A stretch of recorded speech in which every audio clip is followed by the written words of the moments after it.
So good morning students and welcome to Learners Academy. Good morning to all. आज अपन chapter number class 11th का chapter number 1 start करने वाले हैं of your mathematics syllabus CBSE board and even the RBSE. अब तो same ही चलता है सब में, सीबीएसई आरबीएसई में। ठीक है, तो चैप्टर नंबर 1 है sets. All of your classes will be fully recorded to facilitate you कि आप बाद में जाके उसको फिर से भी चेक कर सकते हैं। आपको पर्सनल मोबाइल नंबर्स पे आपको लिंक्स भी मिल जाएगा, सेम जो क्लास रिकॉर्ड हुई सेम डे ही मिल जाएगा, ताकि आपको कोई कुछ भी लगाओ कि सर ने आज उधर उस टाइम पे क्या बताया था मुझे वापस पूछना है, तो आप वीडियो को रिकॉर्डेड वीडियो है, आप वापस जाके चेक भी कर सकते हैं। यूट्यूब लिंक्स मिलेंगी, यूट्यूब पे जाके आप चेक कर सकते हैं। ठीक है, प्लेलिस्ट बनी मिलेगी, 10th की अलग, 11th की अलग, 12th की अलग, 9th की अलग। आप 11th में तो 11th की प्लेलिस्ट खोल के डेट वाइज शॉर्ट मिलेगा, इस तारीख को इस चैप्टर का ये क्वेश्चन है, आप बिल्कुल उसी को क्लिक करो वही खुलेगा। ऐसा नहीं कि आपको बहुत खोजना पड़ेगा, तो बिल्कुल सब कुछ सॉर्टेड होगी, बिल्कुल आपके लिए टोटल फैसिलिटी होगी। बस आपको पढ़ना है, आपको पढ़ना है, जितना पॉसिबल मैक्सिमम फैसिलिटीज हम दे सकते हैं आपको देंगे। तो 11th क्लास से कोर्स बिल्कुल थोड़ा सा मैथ्स एनालिटिकल हो जाती है, कैलकुलेटिव से एनालिटिकल हो जाती है। कैलकुलेटिव मतलब 10th तक तो ऐसी मैथ्स चलती है 2 और 2 4, कैलकुलेटिव मैथ्स चलती है ना, जोड़ बाकी के क्वेश्चन आते हैं। 11th से क्या हो जाती है, मैथ्स एनालिटिकल हो जाती है, न्यू कॉन्सेप्ट्स इंट्रोड्यूस होते हैं, चीजें वही हैं जो पहले पढ़ते थे, उनको डिफरेंट पॉइंट ऑफ व्यू से देखेंगे। जैसे कि नेचुरल नंबर्स हम सब जानते हैं क्या होते हैं, 1 2 3 4 5। होल नंबर्स हम सब जानते हैं क्या होते हैं, 0 1। अब उन नेचुरल नंबर को सेट्स फॉर्म में पढ़ेंगे कि नेचुरल नंबर का एक सेट होता है। हमने पहले क्या सीखा कि नेचुरल नंबर्स होते हैं सिंपली, अब सीखा कि उसका सेट होता है जिसको एन लेटर से डिनोट करते हैं। तो कुल मिला के क्या चीजें वही हैं, अलग पॉइंट ऑफ व्यू से शुरू हो जाएंगी क्लास 11th में, थोड़ी एनालिटिकल मैथमेटिक्स है। ठीक है, तो स्टार्ट करते हैं। Chapter 1 is sets. तो फर्स्ट ऑफ ऑल, जैसा मैंने कहा 2 नोटबुक्स मेंटेन करनी है, तो अभी तो आज तो हम नोट्स एक्सरसाइज नंबर 1 की इंट्रोडक्टरी पार्ट सीखेंगे कि एक्सरसाइज नंबर 1 को सॉल्व करने के लिए क्या क्या नॉलेज होनी चाहिए, वो चीज हम आज सीखेंगे। और टाइम बचेगा तो एक्सरसाइज भी सॉल्व कर देंगे, इजी एक्सरसाइज है, ऑरली सॉल्व हो जाएगी। ठीक है, तो व्हाट इज अ सेट, क्या जानते हो आप सेट के बारे में? सेट क्या होता है? सेट सिंपल सी भाषा में ही बताओ और सिंपल सी भाषा में ही पूछना। तो बताओ सिंपल सी भाषा में सेट क्या होता है? What is a set? Group of well defined numbers मत बोलो, ग्रुप ऑफ, जरूरी थोड़ा नंबर चाहिए, well defined objects, group of well defined objects. भाई कल को उसमें लेटर्स भी आएंगे, अल्फाबेटिक लेटर्स भी आएंगे, और सेट तो किसी का भी हो सकता है। ग्रुप है, ग्रुप मतलब कलेक्शन, कलेक्शन भी लिख सकता हूं मैं, collection of well defined objects. अब यहाँ पे एक वर्ड आ रहा है वेल डिफाइंड। वेल डिफाइंड का मतलब है एक ऐसी चीज जो अच्छी तरीके से डिफाइन की गई हो, और अच्छी तरीके से डिफाइन करने का मतलब यह है कि वो चीज time to time, from 1 time to 2 time, second time change नहीं होनी चाहिए, प्लेस टू प्लेस चेंज नहीं होनी चाहिए, और पर्सन टू पर्सन भी वो चेंज नहीं होनी चाहिए। फॉर एग्जाम्पल मैंने आपको कहा कि बॉलीवुड के टॉप 10 एक्टर्स का नाम बताओ, तो आपकी लिस्ट अलग बनेगी, आपके हिसाब से सलमान खान टॉप पे, उनके हिसाब से शाहरुख खान है, उनके हिसाब से शाहिद कपूर है। तो आपकी लिस्ट अलग बनेगी, उनकी लिस्ट अलग बनेगी, इनकी लिस्ट अलग बनेगी। तो यानी कि ये जो चीज मैंने बोली ना, टॉप 10 एक्टर्स का कलेक्शन, वो सेट नहीं है। बिकॉज सेट कभी भी पर्सन टू पर्सन नहीं बदलता, टाइम टू टाइम नहीं बदलता, और प्लेस टू प्लेस भी नहीं बदलता। टाइम टू टाइम भी बदल सकती है लिस्ट। जैसे मान लो आपके 5 साल पहले आपका फेवरेट एक्टर शाहरुख खान था, आज शाहिद कपूर हो गया, तो 5 साल पहले आपसे मैं ये क्वेश्चन करता तो आप टॉप पे किसको रखते हैं? शाहरुख खान को। आज मैं ये लिस्ट पूछ रहा हूं आपसे, तो आप टॉप पे आज किसको रखोगे? शाहिद कपूर को। तो टाइम टू टाइम भी आपकी लिस्ट चेंज हो गई, इसलिए भी ये सेट नहीं। और प्लेस टू प्लेस भी होगी ऑब्वियसली, यहाँ पूछो तो कुछ और होंगे, अमेरिका में ये क्वेश्चन पूछो तो अमेरिकन एक्टर्स के नाम लेंगे, वो थोड़ा ना इंडियन एक्टर्स के नाम लेंगे। तो प्लेस टू प्लेस भी चेंज हो गई। तो time to time, place to place and person to person जो चेंज हो जाए वो सेट नहीं है। Set is a collection, obviously it is a collection, but ये कलेक्शन और ये ग्रुप जो है चेंज नहीं होना चाहिए। 100 लोगों से पूछो तो आंसर सेम आना चाहिए, प्रोवाइडेड दैट उन सबको पता हो, उसका आंसर पता हो। ऐसा नहीं किसी को पता ही नहीं है तो वो तो गलत देगा ही देगा, सबको पता है तो, और अब आंसर सेम आना चाहिए। तो वो क्या होता है, ऐसे कलेक्शन को क्या कहते हैं हम? सेट कहते हैं। क्या कहते हैं ऐसे कलेक्शन को? सेट कहते हैं। अब नंबर्स का भी सेट होता है, अलग अलग ऑब्जेक्ट्स का भी सेट हो सकता है। मैंने कहा कि आपकी क्लास के सारे बच्चों का एक सेट बनाओ, तो अब आप आपकी क्लास के सारे बच्चों का सेट बनाओगे, सबके नाम लिखोगे, तो आपकी क्लास में जितने बच्चे हैं उनका सेट आप भी वही बनाओगे, आप भी वही बनाओगे, आप भी वही बनाओगे। ऐसा थोड़ा कि आप अलग बनाओगे, आप अलग बनाओगे, आप अलग, सेम ही बनाओगे ना। हाँ, अब वो एक अलग बात है कि सर मुझे तो उसका नाम ही याद नहीं आया, ऐसी चीजें नहीं चलती इसमें कि सर मुझे एक स्टूडेंट का नाम याद नहीं आया इसलिए हम दोनों का सेट अलग अलग हो गया, वो चीजें नहीं चलेंगी। प्रोवाइडेड दैट तीनों के पास इंफॉर्मेशन पूरी होनी चाहिए, सबको सब कुछ आना चाहिए, फिर तो आप सेम ही आंसर दोगे, सेम ही आंसर दोगे, तो ये एक सेट हो गया। ये क्या हो गया, एक सेट हो गया। मैंने कहा कि दुनिया के सबसे खतरनाक जानवरों की लिस्ट बनाओ। अब इसको सांप से डर लगता है, उसको नहीं लगता सांप से, उसको शेर से डर लगता है, तो वो डेंजरस में शेर को डालेगी। उसको छिपकली से ही डर लगता है तो वो लिजार्ड डालेगी। तो चेंज होता रहेगा ना पर्सन टू पर्सन, तो ये भी सेट नहीं है। समझ में आ रहा है सब कुछ? ठीक है, तो समझ में आ गया। तो एक बार तो सेट सेटिंग डाल के और एरो लगा के बिल्कुल नोट्स जैसे अपन बनाते हैं लिखिए, कलेक्शन ऑफ, लिखिए कलेक्शन या फिर ब्रैकेट में ग्रुप ऑफ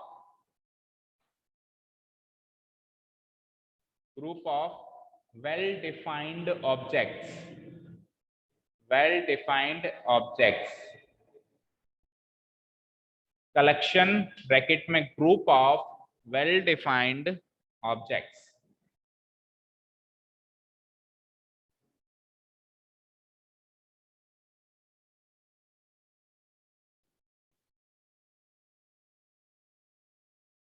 हो गया यहां तक नोट डाउन? ठीक है,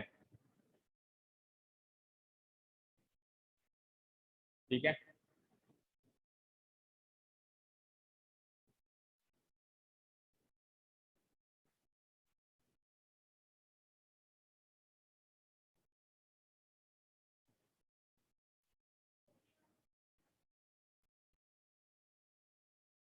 ये आगे की कहानी है, अभी अपन फर्स्ट एक्सरसाइज के हिसाब से ये सारी चीजें जरूरी नहीं है, ये कल से सीखें। चलो आ जाओ, आप तो बुक पे आ जाओ, डेफिनेशन लिख दी ना। अब फर्स्ट एक्सरसाइज में पहले एक बार अपन थोड़ा सा इंट्रोडक्टरी पार्ट पढ़ लेते हैं। देखो जैसे कि इसने कहा odd natural numbers less than 10, 10 से छोटे नंबर्स चाहिए, नेचुरल चाहिए। नेचुरल नंबर्स कौन से होते हैं? 1 2 3 4। मैंने कहा 10 से छोटे नेचुरल नंबर्स बताओ, आप कहोगे 1 2 3 4 5 6 7 8 9, दैट्स इट। और फिर मैंने कहा ऑड बताओ, ऑड कौन कौन से सेलेक्ट हुए? 1 3 5 7 9, ये सेलेक्ट हुए। तो आपसे पूछूंगा तो भी आप ये आंसर दोगे, किसी से भी पूछूंगा प्रोवाइडेड दैट उसको आता हो तो वो आंसर यही देगा, ये आंसर चेंज हो सकता है इसमें। ऐसे तो ना होगा कि सर मुझे 1 पसंद नहीं है, मैं तो 3 से ही शुरू करूं, तो आपकी मर्जी थोड़ा चलेगी, ठीक है ना। तो ये एक सेट है, ये एक सेट है। The reverse of India, Bharat की सारी नदियों के नाम अगर आपको पता है तो आप वही सेट बनाओगे जो दूसरा बनाएगा। अब आपको पता ही नहीं है वो एक अलग चीज है, ठीक है ना, तो ये भी सेट है। The vowels in English alphabet, English जो वर्णमाला होती है उसके जो वोवल्स होते हैं ए ई आई ओ यू होते हैं, स्वर जो होते हैं, तो सबके हिसाब से सेम ही होते हैं, ठीक है ना। वेरियस काइंड्स ऑफ ट्राइंगल्स, जितने भी ट्राइंगल्स के प्रकार हैं वो तो फिक्स हो गए ना, जैसे एंगल्स के हिसाब से 3 है, acute angle triangle, obtuse angle triangle, right angle triangle. Sides के हिसाब से भी 3 है, scalene triangle, isosceles triangle, equilateral triangle. तो ये तो फिक्स हो गए ना, ऐसा थोड़ा है कि मैं सर मैंने एक अलग ट्राइंगल निकाला है मैं तो वो भी डालूं, तो possible, it is not possible, है ना। तो ये भी सेट है। प्राइम फैक्टर्स ऑफ 210, 210 के प्राइम फैक्टर्स, प्राइम फैक्टर्स कैसे निकालते हैं? प्राइम फैक्टराइजेशन करके। कैसे करते हैं अपन प्राइम फैक्टराइजेशन? सबसे पहले 2 से काटेंगे, 105, अब 2 से नहीं कट रहा है तो 3 से काटेंगे, 35, अब 3 से नहीं कट रहा है तो 5 से काटेंगे, 7 और लास्ट में 7। तो ये जो नंबर्स मिलते हैं प्राइम फैक्टर्स होते हैं, 2 3 5 7, सबका आंसर सेम ही आएगा अगर आप सही कर रहे हो तो, ठीक है। उसके बाद एक इक्वेशन आ गई, आपने 10th क्लास में क्वाड्रेटिक इक्वेशन सॉल्व करी होगी, एक्स स्क्वायर, देखो छोटा सा दिख रहा है, थोड़ा सा मैं इसको जूम कर देता हूँ, दिख रहा है अभी सही? और बड़ा कर दें, अब क्लियर है ना। तो जैसे कि इक्वेशन है x square minus 5x plus 6 equals to 0। तो इसको 3 तरीकों से सॉल्व किया था अपन ने 10th क्लास में, फैक्टराइजेशन मेथड, और दूसरा कंप्लीटिंग द स्क्वायर, और तीसरा क्वाड्रेटिक फार्मूला जिसको श्रीधराचार्य भी कहते हैं। तो उससे आप सॉल्व करोगे तो उसकी वैल्यू 2 और 3 निकल के आएगी, एक्स के जो रूट्स निकल के आएंगे वो क्या आएंगे? 2 और 3, 2 और 3 के इक्वेशन को सेटिस्फाई कर देते हैं, एलएचएस आरएचएस बराबर ले आते हैं, तो सबका आंसर सेम ही आएगा ना। ऐसे थोड़ा ना कि सर मैं तो 5 लाऊंगा, अब आप गलत कर रहे हो तो 5 भी ला सकते हो, लेकिन सही कर रहे हो तो 2 और 3 ही लाओगे, तो ये सब है सेट्स, ये सारे के सारे एग्जांपल्स क्या हैं, सेट्स के एग्जांपल्स हैं। कलेक्शन है किसका, well defined objects, well defined objects का कलेक्शन। ठीक है, चलें आगे। अब देखो मैथ्स में कुछ ऐसे लेटर्स हैं जो हमको याद रखने हैं, जो स्पेसिफिक कलेक्शन को डिनोट करते हैं। जैसे नेचुरल नंबर्स के कलेक्शन को लेटर एन डिनोट करेगा, इंटीजर्स के कलेक्शन को जेड लेटर डिनोट करेगा, और आगे चल के ये लेटर्स बहुत क्रूशियल है। आगे चल के मैं सीधा जैसे सेकंड थर्ड फोर्थ चैप्टर पे अपन आ जाएंगे तो मैं सीधा कहूंगा कि x बिलोंग्स टू n। तो अब आपको पूछेगा नहीं सर n क्या है, n means natural number, the set of all natural numbers. पता होना चाहिए, मतलब ये लेटर्स का मीनिंग आगे के लिए 11th नहीं 12th नहीं, आगे अब आपने पीसीएम चूज कर लिया तो अब आगे पूरी साइंस की फील्ड चलेगी आपकी, बीएससी एमएससी या आप बीटेक करते हो जो भी करते हो, तो आगे के लिए ये सारे लेटर्स आपको हमेशा के लिए याद रहने चाहिए, आपके पार्ट एंड पार्सल हो गया आपकी लाइफ का ये लेटर्स, कि N means natural number, Z means integers, Q means rational numbers, ये सारी चीजें। ठीक है, तो इन लेटर्स के बारे में अपन लिख देते हैं। आप नीचे ऊपर हेडिंग डालिए,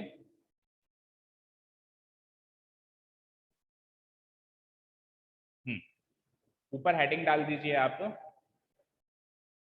letters, letters, specific letters, specific letters denoting, specific letters denoting specific sets, specific letters denoting specific sets. तो पहला लेटर है आर, पहले एक बार लिख लीजिए फिर सबको अपन डिटेल में देखेंगे। R means the set of all real number, the set of all real number, all लगा देना यार यहाँ पे ना, all missing, the set of all real number.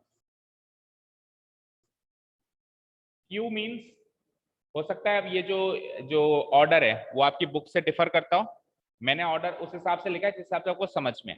देखो दुनिया के सारे नंबर्स रियल नंबर्स होते हैं, अब तक आप यही जानते हो।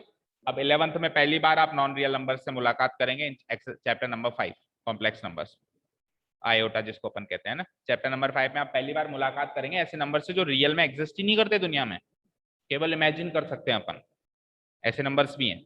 तो आज तक तो दुनिया के जितने भी नंबर्स हमने पढ़े देखे सुने लिखे सब रियल है, सब क्या है, रियल है। तो R means the set of all real number. फिर आपको अगर याद हो तो आपको 9th-10th में पढ़ाया गया था कि real numbers are again divided into two categories, rational and irrational. उसमें से रैशनल कैटेगरी को क्या कहते हैं, क्यू, और इरैशनल कैटेगरी को क्या कहते हैं, टी। लिखो, the set of all rational numbers, the set of all irrational numbers.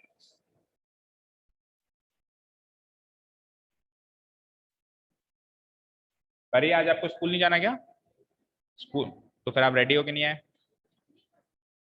अच्छा ठीक है। आप कोशिश करना इस क्लास में जब भी आओ तो रेडी हो के आओ, क्योंकि क्या होता है कि मैंने क्या कहा चीजें बहुत कॉम्प्लेक्स हैं, कई बार अपन, कोई प्रॉब्लम नहीं है मुझे, कोई प्रॉब्लम नहीं है, यहाँ से बस आती है यहीं से चढ़ जाओ। उसमें क्या होगा, जैसे अपन किसी क्वेश्चन में उलझ गए तो मैं कभी भी बीच में बंद नहीं कराता हूँ, 5 मिनट 10 मिनट एक्स्ट्रा लग जाती है, तो फिर उस टाइम को सर मुझे जाना है, मुझे रेडी होना है, तो आप रेडी होके आओ। और इसके अलावा और कोई टाइम बचा नहीं है क्योंकि आप बहुत लेट आए हो। अप्रैल से हमने 2021 का बैच शुरू कर दिया था, 9th भी आई थी, 10th भी आई थी, 12th भी आई थी, केवल 11th ही नहीं आई। अब आप आए हो सितंबर में तो सबके टाइम बुक है, तो आपको इसके अलावा और कोई टाइम नहीं मिल सकता हाल फिलहाल, आपको भी नहीं मिलेगा। लेकिन आप कहो कि सर मैं हमारी शाम को शिफ्ट करो, कहीं और शिफ्ट करो, तो अभी पॉसिबल ही नहीं है, बिल्कुल टाइट शेड्यूल है, मतलब मिनट टू मिनट टाइट है इस टाइम, है ना। तो इसीलिए आपको इसी टाइम के हिसाब से अपने आप को सेट करना है, अगर आप लोग रेडी होके आओगे तो आप फिर क्या होगा कि लेट भी होगा। क्या, बुक्स रख के, हाँ कोई प्रॉब्लम नहीं है। हाँ तो लेकिन आप फिर आके खुद ही संभालना, जिस कोने में रख के गए हो वहां जाके, वैसे तो कोई छूता नहीं है, नेक्स्ट मंथ कैमरा लग जाएगा, कोई दिक्कत वाली बात नहीं है, रख जाना। हाँ तो रैशनल हो गया, इरेशनल हो गया। एन मीन्स अभी अभी बताया मैंने, एन फॉर नेचुरल नंबर्स, कई लेटर्स का तो नाम से ही पता चल रहा है, N for natural numbers, the set of all natural numbers. अच्छा जेड को याद रखना है, जेड मीन्स इंटीजर्स। अभी इन सब के बारे में आपसे पूछता हूँ, देखो कितना कितना पता है आपको, वैसे 10th में बताया हुआ है आपको, 9th 10th में बताया हुआ है, 9 10 में छोड़ो तो 6 7 में बता देते हैं कि नेचुरल नंबर्स क्या है, इंटीजर्स क्या है।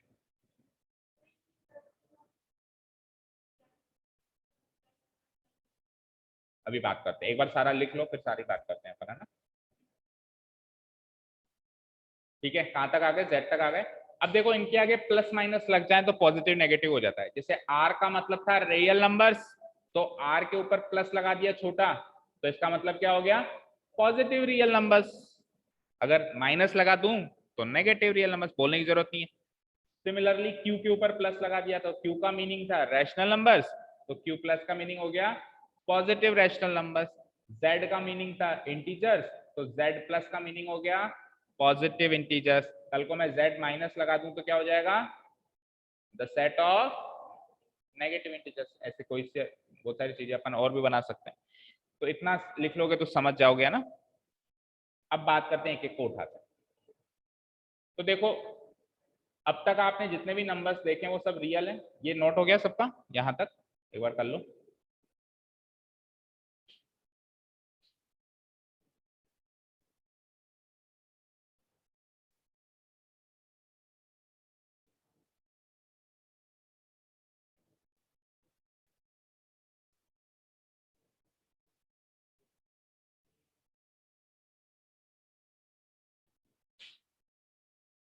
हम्म, ठीक है ठीक है। चलो अब डिस्कस करते हैं। अब तक आपने जितने भी नंबर्स पढ़े वो क्या है, रियल है। क्या है वो बेटा, रियल।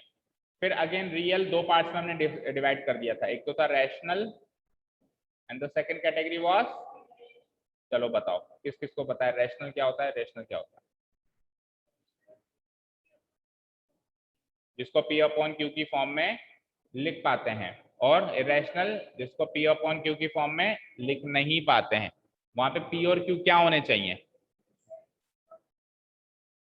इंटीजर्स होने चाहिए, that is the main thing. P और क्यू दोनों क्या होने चाहिए, P and Q must be integers. And second important thing is that कि डिनोमिनेटर जीरो नहीं होना चाहिए, यानी Q should not be equal to zero, ये सीखा था हमने। अब इसमें एक और वर्ड निकल के आ गया इंटीजर, पी और क्यू इंटीजर होने चाहिए। तो इंटीजर क्या क्या होता है, इंटीजर बोलो परी। पॉजिटिव नेगेटिव तो हो सकते हैं, तो पॉजिटिव जैसे मैंने लिखा 1.2, तो 1.2 इंटीजर है क्या, तो फिर बताओ पॉजिटिव है ना, आपने कहा पॉजिटिव इंटीजर होते हैं। कंप्लीट नंबर, इंटीजर्स का मीनिंग क्या होता है बेटा, कंप्लीट नंबर। क्या मतलब होता है, कंप्लीट नंबर, इसको हिंदी में कहते हैं पूर्णांक। पूर्णांक का अगर अपन संधि विच्छेद करें, पूर्ण प्लस अंक, पूर्ण मतलब कंप्लीट, अंक मतलब नंबर, यानी कंप्लीट नंबर। जैसे मैंने लिखा 1.2, तो 1.2 पूरा नहीं अधूरा है। मैं या तो लिखूं 1 या लिखूं 2, 1 पूरा है 2 पूरा है, 1.2 तो इसके बीच का है तो अधूरा रहेगा। जितने भी अपन बोलते हैं ना डेढ़ ढाई सवा, ये सब इंटीजर नहीं होते, अधूरे हैं, दीज आर नॉट इंटीजर। या तो मैं पूरा कहूँ एक, एक के बाद फिर मैं अगला पूरा करूँ दो, बीच में डेढ़ का कोई स्कोप ना हो, तो वो होते हैं इंटीजर्स जो पूरे होते हैं। वो पॉजिटिव भी हो सकते हैं, वो नेगेटिव भी हो सकते हैं, जैसे -1 -2 -3। तो पी और क्यू क्या होने चाहिए, इंटीजर होने चाहिए। जैसे 3/5, 3 भी इंटीजर पूरा है, 5 भी इंटीजर, ठीक है। और डिनोमिनेटर जो है वो जीरो नहीं होना चाहिए। जिसको इस कैटेगरी में लिख पाते हैं वो रैशनल है, जिसको नहीं लिख पाते हैं वो है इरेशनल। अब 11th क्लास में इससे ज्यादा हम टाइम इस चीज को नहीं देख सकते कि रैशनल इरेशनल क्या है। फिर भी अगर आपने पहले नहीं पढ़ा है या नहीं पढ़ पाए किसी भी कारण से, तो आप मेरे को मैसेज कर देना, मैं आपको हमारी बनाई हुई वीडियोज हैं वो आपको सेंड कर देंगे, उससे आप आराम से बैठ के तसल्ली से देख सकते हैं कि रैशनल नंबर्स क्या होते हैं और इरेशनल नंबर्स क्या होते हैं। ठीक है ना। बात करते हैं, इंटीजर्स हो गया कवर, रैशनल हो गया, इरेशनल हो गया। इंटीजर्स क्या, complete numbers, P by Q की फॉर्म में लिखा, जहां पी भी इंटीजर क्यू भी इंटीजर, तो वो रैशनल हो गया। जिसको नहीं लिख पाए वो क्या हो जाएंगे, इरेशनल। नहीं लिख पाए, जैसे एग्जांपल दे देता हूँ √2। अब √2 को आप ज्यादा से ज्यादा √2/1 लिख सकते हो, बस इससे ज्यादा नहीं लिख सकते। अब 1 तो कंप्लीट नंबर है, लेकिन √2 कंप्लीट नंबर नहीं है, क्योंकि उसकी वैल्यू होती है √2 की वैल्यू होती है 1.414 समथिंग। तो ये तो अधूरा नंबर हुआ ना, कंप्लीट कहाँ हुआ, तो न्यूमरेटर कंप्लीट नहीं हुआ ना, डिनोमिनेटर तो कंप्लीट हो गया, दोनों कंप्लीट होने चाहिए, इसलिए ये इरेशनल कैटेगरी में जाता है, ये रैशनल कैटेगरी में नहीं जाता है। ठीक है, क्लियर है। √4 बताओ, √4 तो रैशनल कैटेगरी में जाएगा, क्योंकि √4 को आप √4/1 लिखोगे तो √4 कंप्लीट है, इसकी वैल्यू 2 है, और नीचे 1 भी कंप्लीट है, तो 2 भी कंप्लीट 1 भी कंप्लीट, तो ये अगेन क्या है, रैशनल है। न्यूमरेटर डिनोमिनेटर दोनों कंप्लीट नंबर्स हो तो rational, otherwise it is irrational. Real हो गए, रैशनल हो गए, इररेशनल हो गए। आगे बात करते हैं और क्या क्या है, बस यही है। रियल हो गए, रैशनल, इरेशनल। एन बताई दिया मैंने, नेचुरल नंबर्स। नेचुरल नंबर्स मतलब, नेचुरल नंबर्स का सिंपल सा मीनिंग है ऑल पॉजिटिव इंटीजर्स। ये भी इंटीजर्स ही कंप्लीट है ना, 1 2 3 या दूर है, 1 2 3 4 5 कंप्लीट है, तो इंटीजर्स हैं ये भी, लेकिन पॉजिटिव है, इनमें नेगेटिव नहीं है। नेचुरल नंबर्स में नेगेटिव नहीं आता, और नेचुरल नंबर्स में जीरो भी नहीं आता, तो जीरो भी पॉजिटिव नहीं है। पॉजिटिव नंबर्स मतलब 1 से स्टार्ट है, 1 2 3 4 5। अगर मैं आपसे कहूं होल नंबर्स, तो उसमें जीरो भी आएगा। तो होल नंबर्स को पता है क्या बोलते हैं अपन, होल नंबर्स को अपन बोलते हैं ऑल नॉन नेगेटिव इंटीजर्स। क्या बोलते हैं इसको, इसमें इंटीजर्स हैं सारे, लेकिन नॉन नेगेटिव है, नेगेटिव नहीं है। तो नेगेटिव नहीं है तो क्या बचे, जीरो बचा और पॉजिटिव बचे। जीरो बच गया, एक तो न्यूट्रल, जीरो को बोलते हैं न्यूट्रल, और पॉजिटिव बच गए नॉन नेगेटिव इंटीजर्स। तो कोई भी कहे non negative integers, that means whole numbers की बात हो रही है, 0 1 2 3 4। और कोई भी कहे पॉजिटिव इंटीजर्स, तो नेचुरल नंबर्स की बात हो रही है। लेटर क्या डिनोट करते हैं, एन।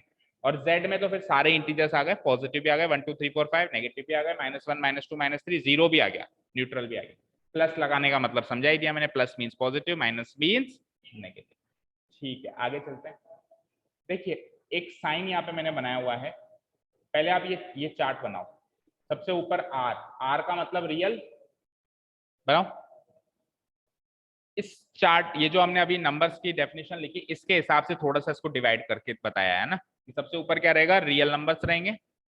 रियल फिर दो पार्ट्स में डिवाइड, क्यू का मतलब क्या था, रैशनल, और टी का मतलब क्या था, इरेशनल।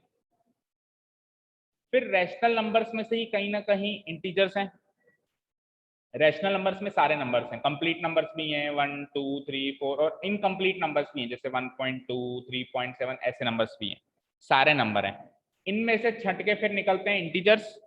इनकम्प्लीट को तो काट दो, इनकम्प्लीट को तो काट दो, और कंप्लीट कंप्लीट रख दो, तो क्या बचते हैं, इंटीजर्स। उन इंटीजर्स में से फिर छट के क्या आते हैं, नेचुरल। इंटीजर्स में से क्या क्या काटोगे, एक तो नेगेटिव हटाओगे, और फिर जीरो हटाओगे। समझ में आई बात, ठीक है ना भाई। नंबर लाइन है, मान लो ये, इसमें 0 भी है, 1 भी है, 2 भी है, 3 भी है, -1 भी है, -2 भी है, -3 भी है। इसके बीच में कहीं 1.5 भी है।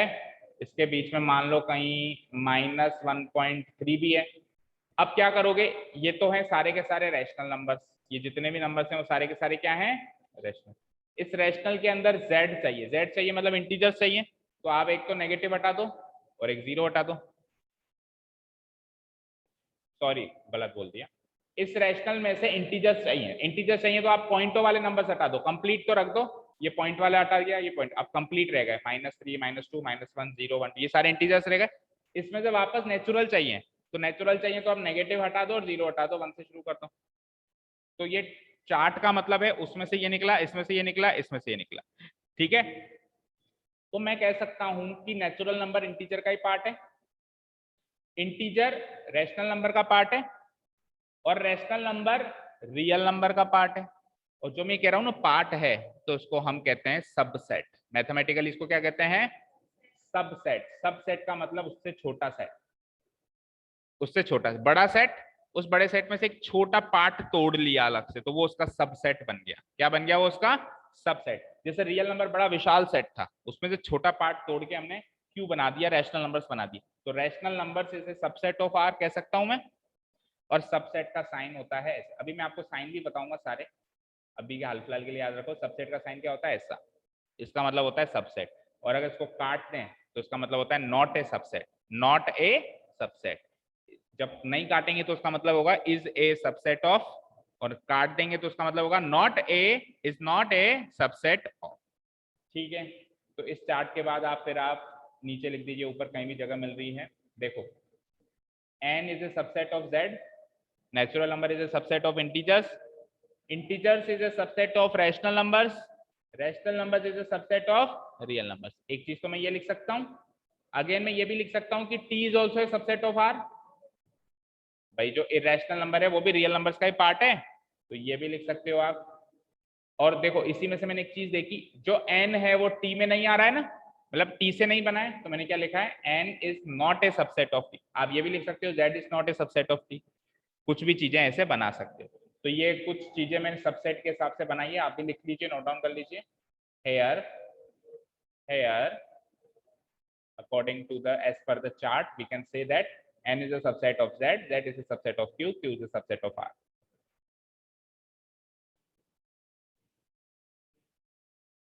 इतना करने के बाद मेरे हिसाब से अब अपन रेडी हैं. नहीं, एक चीज और बतानी है कि सेट को रिप्रेजेंट कैसे करते हैं, बस फिर अपन रेडी है एक्सरसाइज 1 करने के लिए.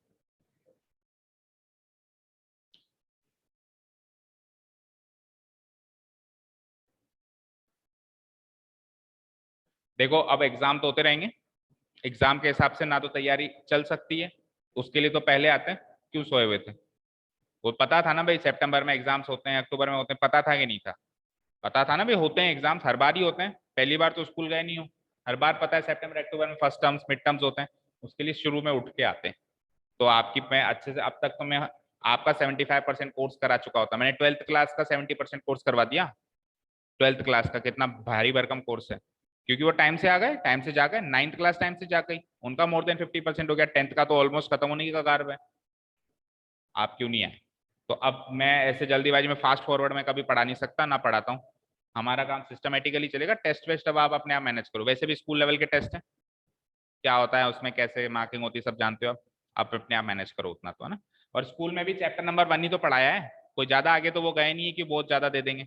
अपन भी करते हैं उनका पीछा, देखते हैं कहाँ तक पकड़ पाते हैं. ठीक है, हाँ इतना कर दिया सबने. अब नेक्स्ट हेडिंग डालिए आप, how to represent a test, how to represent a set. दो तरीके यहाँ लिखा हुआ नहीं है, मैं लिखवा देता हूँ. लिखिए, how to represent a set.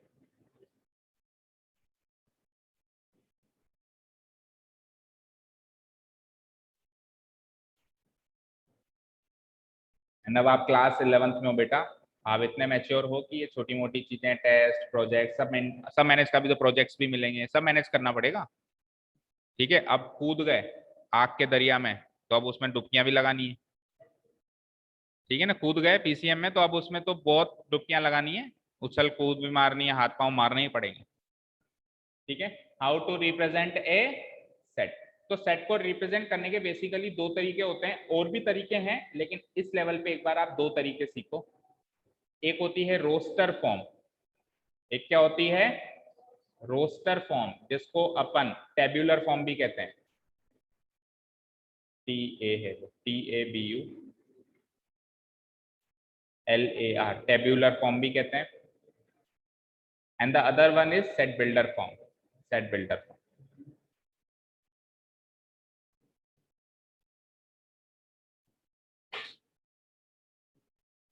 Set builder form, ये है रोस्टर. ठीक है, देखो उनके नाम से पता चल रहा है, set builder form. Set builder, builder का मतलब क्या होता है, बनाने, बिल्ड करने वाला. तो एक ऐसी फॉर्म सेट की जिससे अपन इसको बिल्ड करें, मतलब डेफिनेशन वाली फॉर्म. सेट बिल्डर फॉर्म का मतलब जिसमें डेफिनेशन गिवन हो, उस सेट के अंदर जो भी एलिमेंट्स रखे हुए हैं उनकी एक कॉमन डेफिनेशन गिवन हो जो हर एक एलिमेंट को सेटिस्फाई करती है. जैसे मैंने लिखा नेचुरल नंबर्स, तो नेचुरल नंबर्स में 1 2 3 4 5, और मैंने सिंपली लिख दिया नेचुरल नंबर्स. तो नेचुरल नंबर्स उसके हर एक एलिमेंट को सेटिस्फाई करता है ना, 1 भी नेचुरल नंबर, 2 भी नेचुरल नंबर, 3 भी, 4 भी, 5 भी. तो मैं अगर सिंपली लिख लूं the set of natural numbers, suppose करो मैंने सिंपली लिख लिया the set of natural numbers, तो ये जो फॉर्म लिखी मैंने, ये कौन सी फॉर्म होगी, ये होगी सेट बिल्डर फॉर्म होगी. ये सेट को बनाने वाली फॉर्म है, इससे सेट बनेगा, ये लाइन पढ़ के सेट बनेगा, दिमाग में आएगा.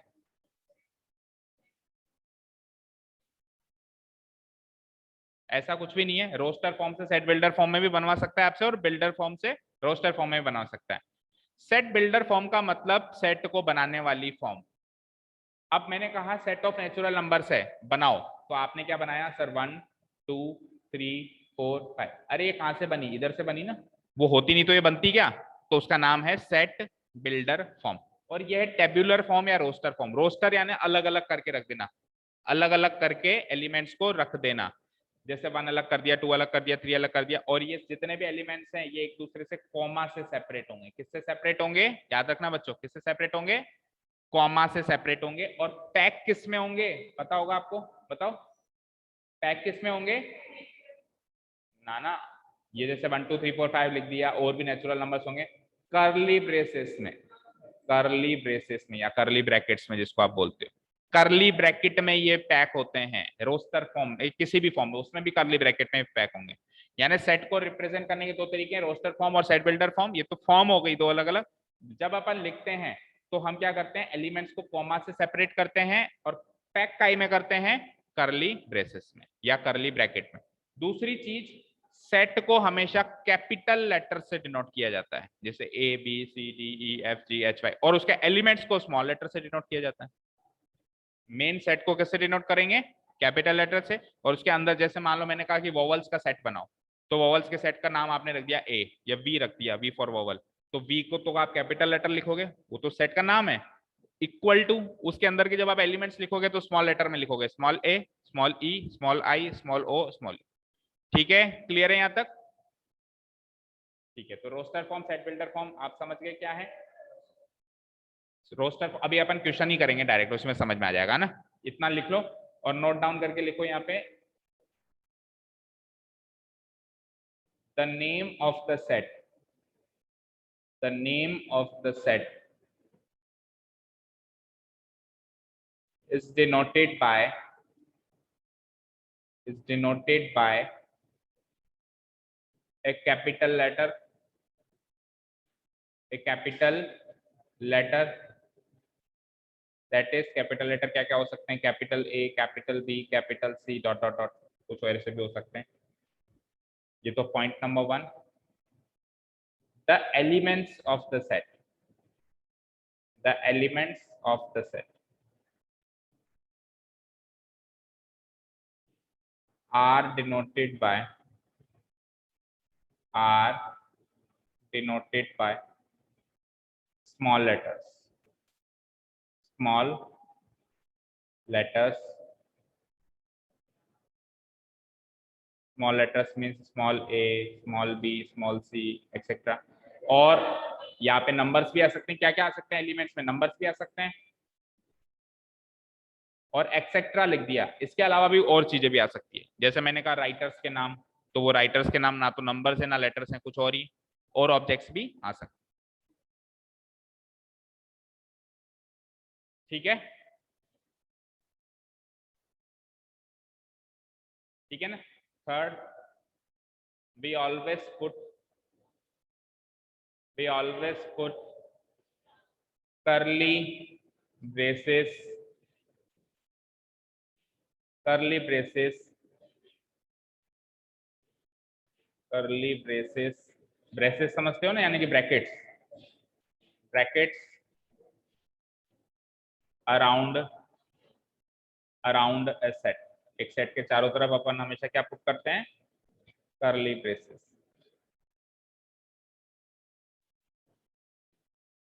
ठीक है, दैट इज कर्ली ब्रेसेस कैसे होते हैं, लिख लो चाहे से, मतलब बना लो, इस तरीके के होते हैं।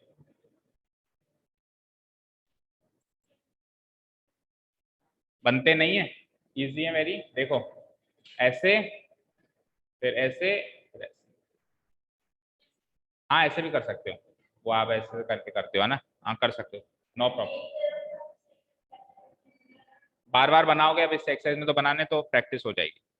प्रॉब्लम क्या, हम बनाते कम है ना इसको डे टू डे लाइफ में, इसलिए नहीं बनते। अब इस एक्सरसाइज में बनानी ही पड़ेंगे, सेट में तो रिलेशन फंक्शंस में बनाने ही पड़ेंगे बार बार, तो फिर प्रैक्टिस हो जाएगी। ठीक है, हो गया यहाँ तक, यहाँ तक कर लिया, बोलो। Around, around, around the set, set के चारों तरफ, मतलब दोनों साइड।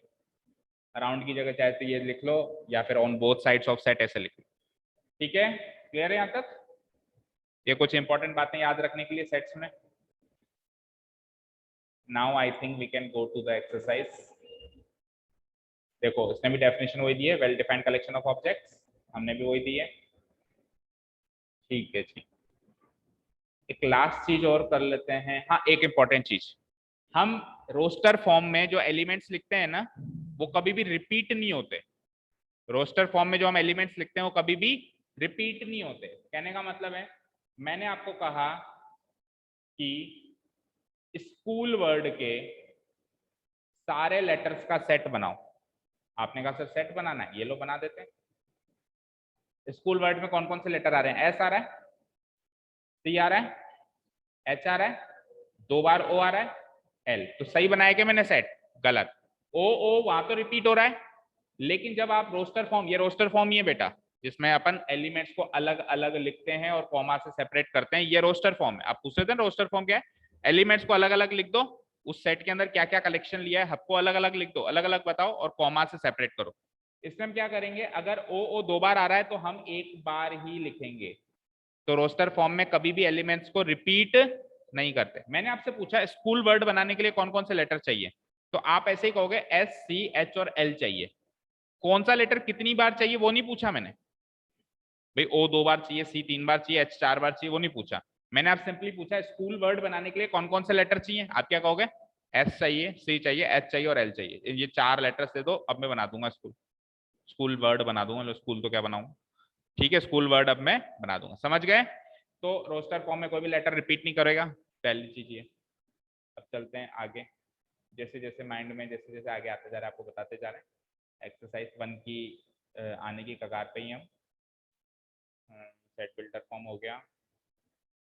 अच्छा सेट बिल्डर फॉर्म होता क्या है वो अपन सीधे अभी क्वेश्चन एग्जाम मतलब एक्सरसाइज आएगी ना, बता दूंगा मैं भी कैसे बनाते हैं ना। एग्जाम्पल से क्या बताएं, सीधे क्वेश्चंस में बताएंगे आपको, है ना। हाँ एक यहाँ पे ये साइन है, इसका मतलब समझो। इसका मतलब होता है बिलोंग्स टू। अब इस साइन में और इस साइन में अक्सर बच्चे कंफ्यूज रहते हैं। इस साइन में और इस साइन में अक्सर बच्चे क्या रहते हैं? कंफ्यूजन दूर करते हैं। पहले तो कंफ्यूजन दूर करते हैं। मान लो मेरे पास एक सेट है ए, उसके अंदर कुछ एलिमेंट्स हैं 1 2 3 4 5, और बी एक सेट है जिसके अंदर एलिमेंट्स हैं 1 2 3 1। तो मैंने ये देखा यार, जो बी सेट है ना ये ए सेट से ही बना है, ए सेट के एलिमेंट्स को यूज करके ही बना है ना। तो बी जो है ए का छोटा वर्जन है एक तरीके का, तो ये इसका सबसेट है। क्या है ये इसका? तो क्या लिखूंगा मैं? B is a subset of A. क्या लिखूंगा मैं? B is a subset. अब वो बिलोंग्स टू का साइन कब लगाते हैं? जब अपन इसके अलग अलग एलिमेंट्स की बात करते हैं। जैसे इसका एक एलिमेंट है 1, इसका एक एलिमेंट है 2, एक इसका एलिमेंट है 3, एक इसका एलिमेंट है 4, एक इसका एलिमेंट है 5। तो 1 बिलोंग टू ए लिख सकता हूं। क्यों? क्योंकि 1 जो है एलिमेंट है किसका? ए सेट का। तो बिलोंग्स टू का मतलब है कि बिलोंग्स टू के जो लेफ्ट में चीज रखी गई है वो बिलोंग्स टू के राइट में रखी हुई सेट का एलिमेंट है। 1 में बी में भी लगा सकते हो, ऐसे भी लिख सकते हो 1 बिलोंग्स टू बी, क्योंकि 1 बी का भी है। 2 belongs to B, 3 belongs to B. अगर मैं 4 लिखूं तो 4 does not belong to B, 4 B में नहीं आ रहा है, लेकिन 4 इधर लिख सकते हो, 4 बिलोंग्स टू है। तो सबसेट वाले साइन के इर्द गिर्द दोनों ही सेट्स हैं, ये भी सेट है और ये भी सेट है। लेकिन बिलोंग्स टू के साइन के इर्द गिर्द दोनों तरफ सेट नहीं है। जैसे मान लो ये लिखा, ये तो एलिमेंट है और वो सेट है, तो बिलोंग्स टू के लेफ्ट में क्या रहेगा? उसका एलिमेंट, और बिलोंग्स टू के राइट में क्या रहेगा? खुद सेट रहेगा। और सबसेट के इर्द गिर्द दोनों जगह ही एलिमेंट्स नहीं रहेंगे, क्या रहेंगे? सेट रहेगा। हाँ ये इसका छोटा सेट होगा, या ये सेट इस सेट में से बना हुआ सेट होगा। ठीक है, क्लियर है? अगर दोनों बराबर हैं, अभी हम देखेंगे इक्वालिटी ऑफ सेट्स। मान लो ये दोनों बराबर हैं 4 और 5, तो भी अपन कह सकते हैं कि B is a subset of A, फिर भी कह सकते हैं, क्योंकि बराबर सेट हैं तो भी आप उसके एलिमेंट्स में से बना सकते हो ना। या तो बराबर हो तो भी कह सकते हो सबसेट है, या छोटा हो तो भी कह सकते हो सबसेट है, लेकिन अगर बड़ा है तो नहीं कह सकते कि बी इज ए सबसेट हो। मान लो यहाँ पे 6 भी है, अब आप ये चीज नहीं कह सकते कि बी इज ए सबसेट, अब उल्टा कहना पड़ेगा A is a subset of B कहना पड़ेगा। बराबर या छोटे तक, ठीक है सर, बराबर या छोटे तक चलेगा, बड़े में नहीं चलेगा। क्लियर है सबको? ठीक है, तो आप उसके नीचे एक हेडिंग डालिए साइंस वाली, डालिए। टाइम हो गया क्या? 21 है ना, अभी 10-5 मिनट है। डालिए सेट्स और हेडिंग डालिए, सेट्स मत, सेट्स हेडिंग मत डालिए, हेडिंग डालिए स्पेसिफिक साइंस, और ये कुछ साइंस लिखिए,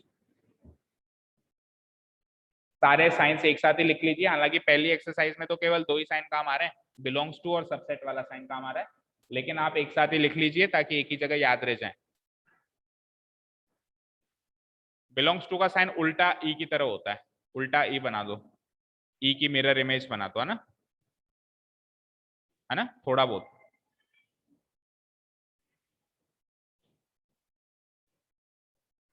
एक ये वाला साइन ओ बना के काट दो, या फिर खाली करली ब्रैकेट बना दो, खाली, इसके अंदर एलिमेंट मत रखो। इन दोनों का मतलब होता है एम्प्टी सेट, या फिर नल सेट, या फिर वॉइड सेट, खाली set, empty set, null set. ये यहां से लो, यहां से बिना शोर किए, empty set, null set, void set. कैसे डिनोट कराओगे? या तो ओ बना के काट दोगे, या फिर खाली करली ब्रैकेट। अच्छा, ज्यादा यूज आने वाली चीज यही है ना, ओ बना के काट दो, वो हम पता होना चाहिए नॉलेज वाइज, बाकी उसको हम कम ही यूज लेते हैं इस चीज को ना। ठीक है, सेकंड चीज हो गई। थर्ड मैंने अभी आपको बता ही दिया कि इस तरीके से जब अपन बनाते हैं एक लंबे मुंह का सी, सी बनाओ लेकिन मुंह लंबा कर दो उसका, तो उसको क्या कहते हैं? इज ए सबसेट ऑफ, या फिर क्या कह सकते हो, इज कंटेन्ड इन, यानी ये एलिमेंट उस सेट के अंदर कंटेन किया गया है, उस सेट में शामिल किया गया है। ठीक है, इज ए सबसेट ऑफ, और मतलब इसका दूसरा मीनिंग हो सकता है is contained in, is contained, contained in. ठीक है, हो गया। फोर्थ वन, इक्वल टू के आगे इस तरह का साइन लगा हुआ है, तो आप 10th में भी सीख चुके हो, इसका मतलब क्या होता है? इंप्लाइज। इंप्लाइज मतलब इससे ये रिजल्ट आ रहा है। अब अगर दोनों तरफ एरो का साइन लग जाए, फिफ्थ वाला देखो, इधर भी एरो का साइन है और इधर भी एरो का साइन, और बीच में इक्वल टू का मार्क है, तो इसका मतलब होता है if and only if, if and only if, और उसको शॉर्ट में बोलते हैं if, I double F, if. I double F if का मतलब क्या होता है? इफ एंड ओनली इफ, और साइन वाइज उसको डिनोट कराते हैं इस साइन से। यानी कि आपको इफ एंड ओनली इफ लिखना है तो आप ये चीज भी लिख सकते हो, आई डबल एफ, या फिर आप ये साइन बना दो। ठीक है, ठीक है ना? क्या मतलब होता है इफ एंड ओनली इफ का? नहीं पता? मैंने कहा कि आप एग्जाम में, आप पढ़ाई करोगे तो आप एग्जाम में टॉप करोगे, तो पढ़ाई करना तो उसकी कंडीशन है, और टॉप करना उसकी रिजल्ट है। अब इसका उल्टा करूं कि आप अगर टॉप कर रहे हो, इसका मतलब आपने पढ़ाई करी है। अब टॉप करना तो हो गया रीजन, कंडीशन, और उसका रिजल्ट हो गया कि आपने पढ़ाई की थी। तो जब आप दोनों तरीके से, एक जगह से दूसरी तरफ और दूसरी जगह से पहली तरफ, दोनों वेज में आप मूव कर सकते हो, तब आप लगाते हो इफ एंड ओनली इफ। अब यहां से इधर भी इंप्लाय कर सकते हो, आप यहां से इधर भी इंप्लाय कर सकते हो। भाई एक चीज समझो, हम इक्वेशन सॉल्व करते थे, जैसे मैंने कहा x + 5 = 9, तो इससे आप इंप्लाय करते थे, यानी इससे रिजल्ट निकालते थे कि x की वैल्यू क्या है? 4, 9 - 5 4। ठीक है, लेकिन आप इधर से ये चीज थोड़ा ना बना सकते हो, इधर से तो पता नहीं कितनी चीजें बन सकती है, x = 4 से तो पता नहीं कितनी इक्वेशन बन सकती है ना। आप केवल इधर से इधर आ सकते हो, इधर से इधर नहीं जा सकते, लेकिन जहां आप दोनों तरफ जा पाओ, तब आप इधर भी इंप्लाइज, मतलब ये इधर का इधर भी हो जाता है, तो उस कंडीशन को कहते हैं इफ एंड ओनली इफ। समझ में आई बात? जब आप इधर से इधर भी आ पाओ और उधर से इधर भी आओ, क्वेश्चन आएंगे प्रैक्टिकल तो समझ में आ जाएगा, अभी के लिए थोड़ा थोड़ा समझते चलो। ठीक है, नेक्स्ट साइन देखो,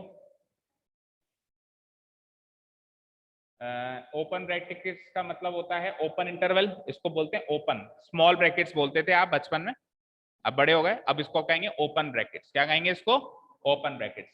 का मतलब होता है ओपन इंटरवल, इसका मतलब होता है ओपन इंटरवल। और क्लोज का मतलब होता है क्लोज इंटरवल, क्लोज का मतलब होता है क्लोज इंटरवल। फिर एक होता है डबल डॉट, डबल डॉट का मतलब सच दैट मतलब ताकि, ताकि ऐसा हो जाए, ताकि ऐसा हो जाए। 8th one is power set. अभी आपको समझ में नहीं आएगा पावर सेट तो लिख लो, क्योंकि चीजें एक साथ नोट होनी, एक ही जगह नोट होनी चाहिए, है ना। पावर सेट, पावर सेट का मतलब होता है the set of all subsets of A. लिख लो अल्फलाल, इस पे ज्यादा गौर मत करो कि ये चीज क्या है, ये 4th 5th एक्सरसाइज में आएगी तो आपको उसी टाइम डिटेल में बता देंगे। The set of all subsets of A, power set of A का मतलब हो गया। 9th वन इज, 9th में कुछ फॉर्मूलाज हैं। 9th से पहले आप ये लिख लो, 10th वाला पहले लिख लो। यूनिवर्सल सेट, जिसको अपन यू लेटर से डिनोट कराते हैं, इसका मतलब होता है टारगेट मार्केट। अब आपको अभी तक ये चीजें कम ही समझ में आएंगी, जब आएगी अभी तीसरी चौथी एग्जाम में आपको सब समझा देंगे। टारगेट मार्केट, सिंपल लैंग्वेज में समझाने के लिए टारगेट मार्केट या फिर सेट भी लिख सकते हो, टारगेट सेट, टारगेट मार्केट या टारगेट सेट, फाइन।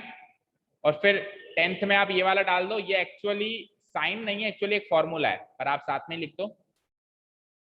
ये एक्चुअली एक फॉर्मूला है कि अगर n ऑफ a, इसको क्या पढ़ते हैं अपन, n ऑफ a क्या पढ़ते हैं, अगर n ऑफ, n का मतलब होता है नंबर, अगर a एलिमेंट्स के नंबर की संख्या, मतलब a एलिमेंट्स की संख्या का नंबर क्या है, m है, मतलब a एलिमेंट्स में 5 नंबर हैं, 6 नंबर, 6 एलिमेंट्स हैं, 5 एलिमेंट्स हैं, अगर वो m है तो उसके पावर सेट में नंबर ऑफ एलिमेंट्स हो जाएंगे 2 की पावर m।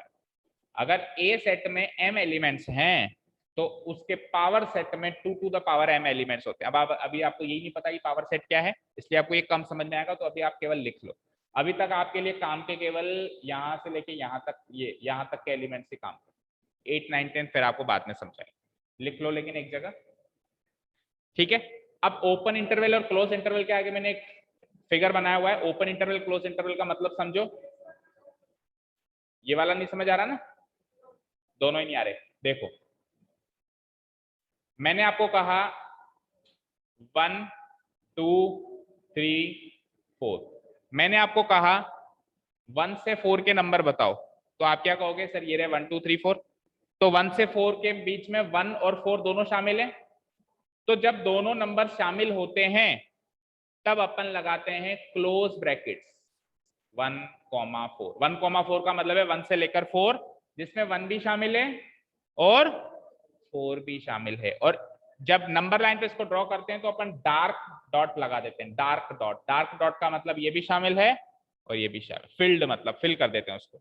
लेकिन अगर मैंने कहा कि नहीं 1 और 4 शामिल नहीं करना है, 1 2 3 4, 1 और 4 शामिल नहीं करना है, तब आप इस पे एक होलो सर्किल बनाएंगे। होलो मतलब जो भरा हुआ नहीं हो, अनफिल्ड, खोखला जिसको अपन कहते हैं, ठीक है। और इसको अपन साइन से कैसे डिनोट कराएंगे, ओपन ब्रैकेट से डिनोट कराएंगे, 1,4। 1,4 मतलब 1 भी शामिल नहीं है, 4 भी शामिल नहीं है, लेकिन 1 और 4 के बीच के नंबर शामिल हैं, 2 3 2.5 2.1 2.6, जितने भी नंबर हैं वो सारे शामिल। कई बार क्या होता है कि हमको एलिमेंट्स इतने ज्यादा होते हैं कि हम लिख नहीं सकते हैं, जैसे मैंने कहा 1 और 2 के बीच के नंबर बताओ, तो 1 और 2 के बीच में इतने नंबर हैं कि पूरी जिंदगी कम पड़ जाएगी, अपन नहीं गिन सकते। 1.1 1.2 1.3 1.01 1.001 1.0001 1.00006, बहुत सारे नंबर्स हैं, इनफाइनाइट नंबर्स हैं, तो हम सारे नंबर्स तो लिख नहीं सकते, तो अपन ऐसे लिख देते हैं 1,4। अब इसमें 1 भी आ गया, 1,2 मतलब इसमें 1 भी आ गया, इसमें 2 भी आ गया, और बीच के सारे नंबर्स काउंट हो गए, सारे अलग अलग लिखने की जरूरत नहीं है। इसको बोलते हैं ओपन इंटरवल और क्लोज इंटरवल। ओपन इंटरवल को ओपन ब्रैकेट से शो करेंगे, क्लोज इंटरवल को क्लोज ब्रैकेट से शो करेंगे, नंबर लाइन में क्लोज को होलो फिल्ड सर्किल से शो करेंगे, और ओपन को क्या करेंगे, अनफिल्ड सर्किल से यानी कि होलो सर्किल से शो करेंगे। इनका मिक्सचर भी आ सकता है, जैसे यहाँ पे तो दे दिया क्लोज, यहाँ पे दे दिया ओपन। अब 1 को तो शामिल करना है, बीच के नंबर भी शामिल करने हैं, पर 4 को शामिल नहीं करना है। मान लो इधर ओपन आ जाए इधर क्लोज आ जाए, तो 1 को शामिल नहीं करना है और 4 को शामिल, तो इनका कॉम्बिनेशन भी अलाउड है ये दोनों अलग अलग भी अलाउड है। समझ में आया? अब वो फिगर भी समझ में आ गया, ये वाला फिगर भी समझ में आ गया ना? ठीक है, चलिए quickly move to the exercise. 5 minute में एक्सरसाइज सॉल्व करेंगे, उससे ज्यादा की है नहीं, ताकि कल से नई चीज पढ़े। एक्सरसाइज नंबर 1.1, चलो स्टार्ट हो जाओ। पहला क्वेश्चन बेसिक क्वेश्चन है, आपको केवल ये बताना है कि कौन सा सेट है और कौन सा सेट नहीं है। Question number 1, the collection of all months of a year beginning with the letter J. J letter से शुरू होने वाले सारे मंथ्स का कलेक्शन चाहिए। कौन कौन से लेटर, कौन से मंथ जे से शुरू होते हैं? जनवरी, जून, जुलाई। बस कृतिका से पूछूंगा तो भी वही 3 आंसर आएंगे, आपसे पूछूंगा तो भी ये, अमेरिका में पूछोगे तो भी ये 3 आंसर आएंगे, पाकिस्तान में पूछोगे तो भी ये 3 आंसर आएंगे, कल पूछोगे तो भी ये 3 आंसर आएंगे, आज से 5 साल के बाद पूछोगे तो भी।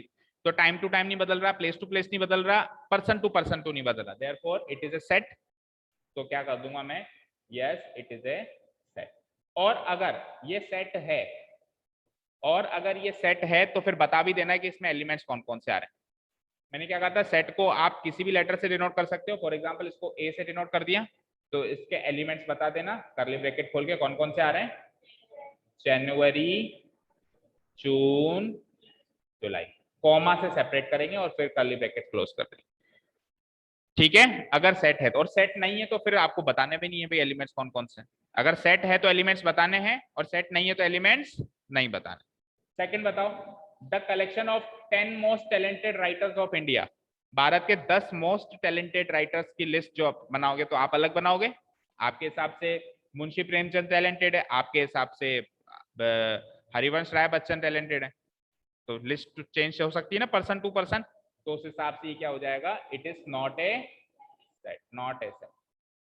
ए team of 11 best cricket batsman of the world. संसार के 11 सबसे अच्छे बैट्समैन चाहिए। आपको विराट कोहली पसंद है, उनको सचिन पसंद है, इनको सौरव गांगुली पसंद है, तो चेंज हो सकता है ना, तो नॉट ए सेट। ठीक है, वो क्या था? सेट था। Collection of all boys in your class. आपकी क्लास के सारे बॉयज का कलेक्शन करोगे तो सेम ही करोगे, प्रोवाइडेड सबको सारी इंफॉर्मेशन है तो आप सेम ही सेट बनाओगे, तो it is a set. The collection of all natural numbers less than 100। 100 से छोटे सारे नेचुरल नंबर्स का कलेक्शन चाहिए, तो सेम ही होगा। 1 2 3 4 से लेकर 99 तक 100 से छोटे चाहिए, तो 100 नहीं चाहिए, तो 1 to 99 आप भी वही बनाओगे, आप भी वही बनाओगे, आप भी वही बनाओगे, सब वही बनाएंगे, तो it is a set. A collection of novels written by the writer Munshi Premchand. Munshi Premchand ने जितने भी नॉवेल्स लिखे उनका कलेक्शन करने बैठोगे तो बताओ सेट होगा नहीं होगा? होगा ऑब्वियसली, सबको सारी नॉलेज होनी चाहिए। अब आपको सर मुझे तो पता ही नहीं कौन कौन से लिखे हैं, तो फिर वो चीज को हम नजरअंदाज करेंगे। जिसको पता है तो वो तो सारे वही बताएगा, तो it is also a. The collection of all even integers, obviously set है, सारे इंटीजर्स और उसमें भी even. Even means which are divisible by 2, which are divisible by 2। कौन कौन से होंगे? कुछ एक इंटीजर्स बताओ, जैसे मान लो इसमें ए लगा दूं मैं। हाँ, क्या बताया आपने? अच्छा, 2 से ही शुरू होंगे क्या? 2 से ही शुरू होंगे। What about -2 -4? Are they not integers? They are also integers and they are also even. -2 भी 2 से डिवाइड हो सकता है, -4 भी 2 से डिवाइड हो सकता है, माइनस। तो इसको जब आप लिखोगे तो ऐसे लिखोगे, कैसे?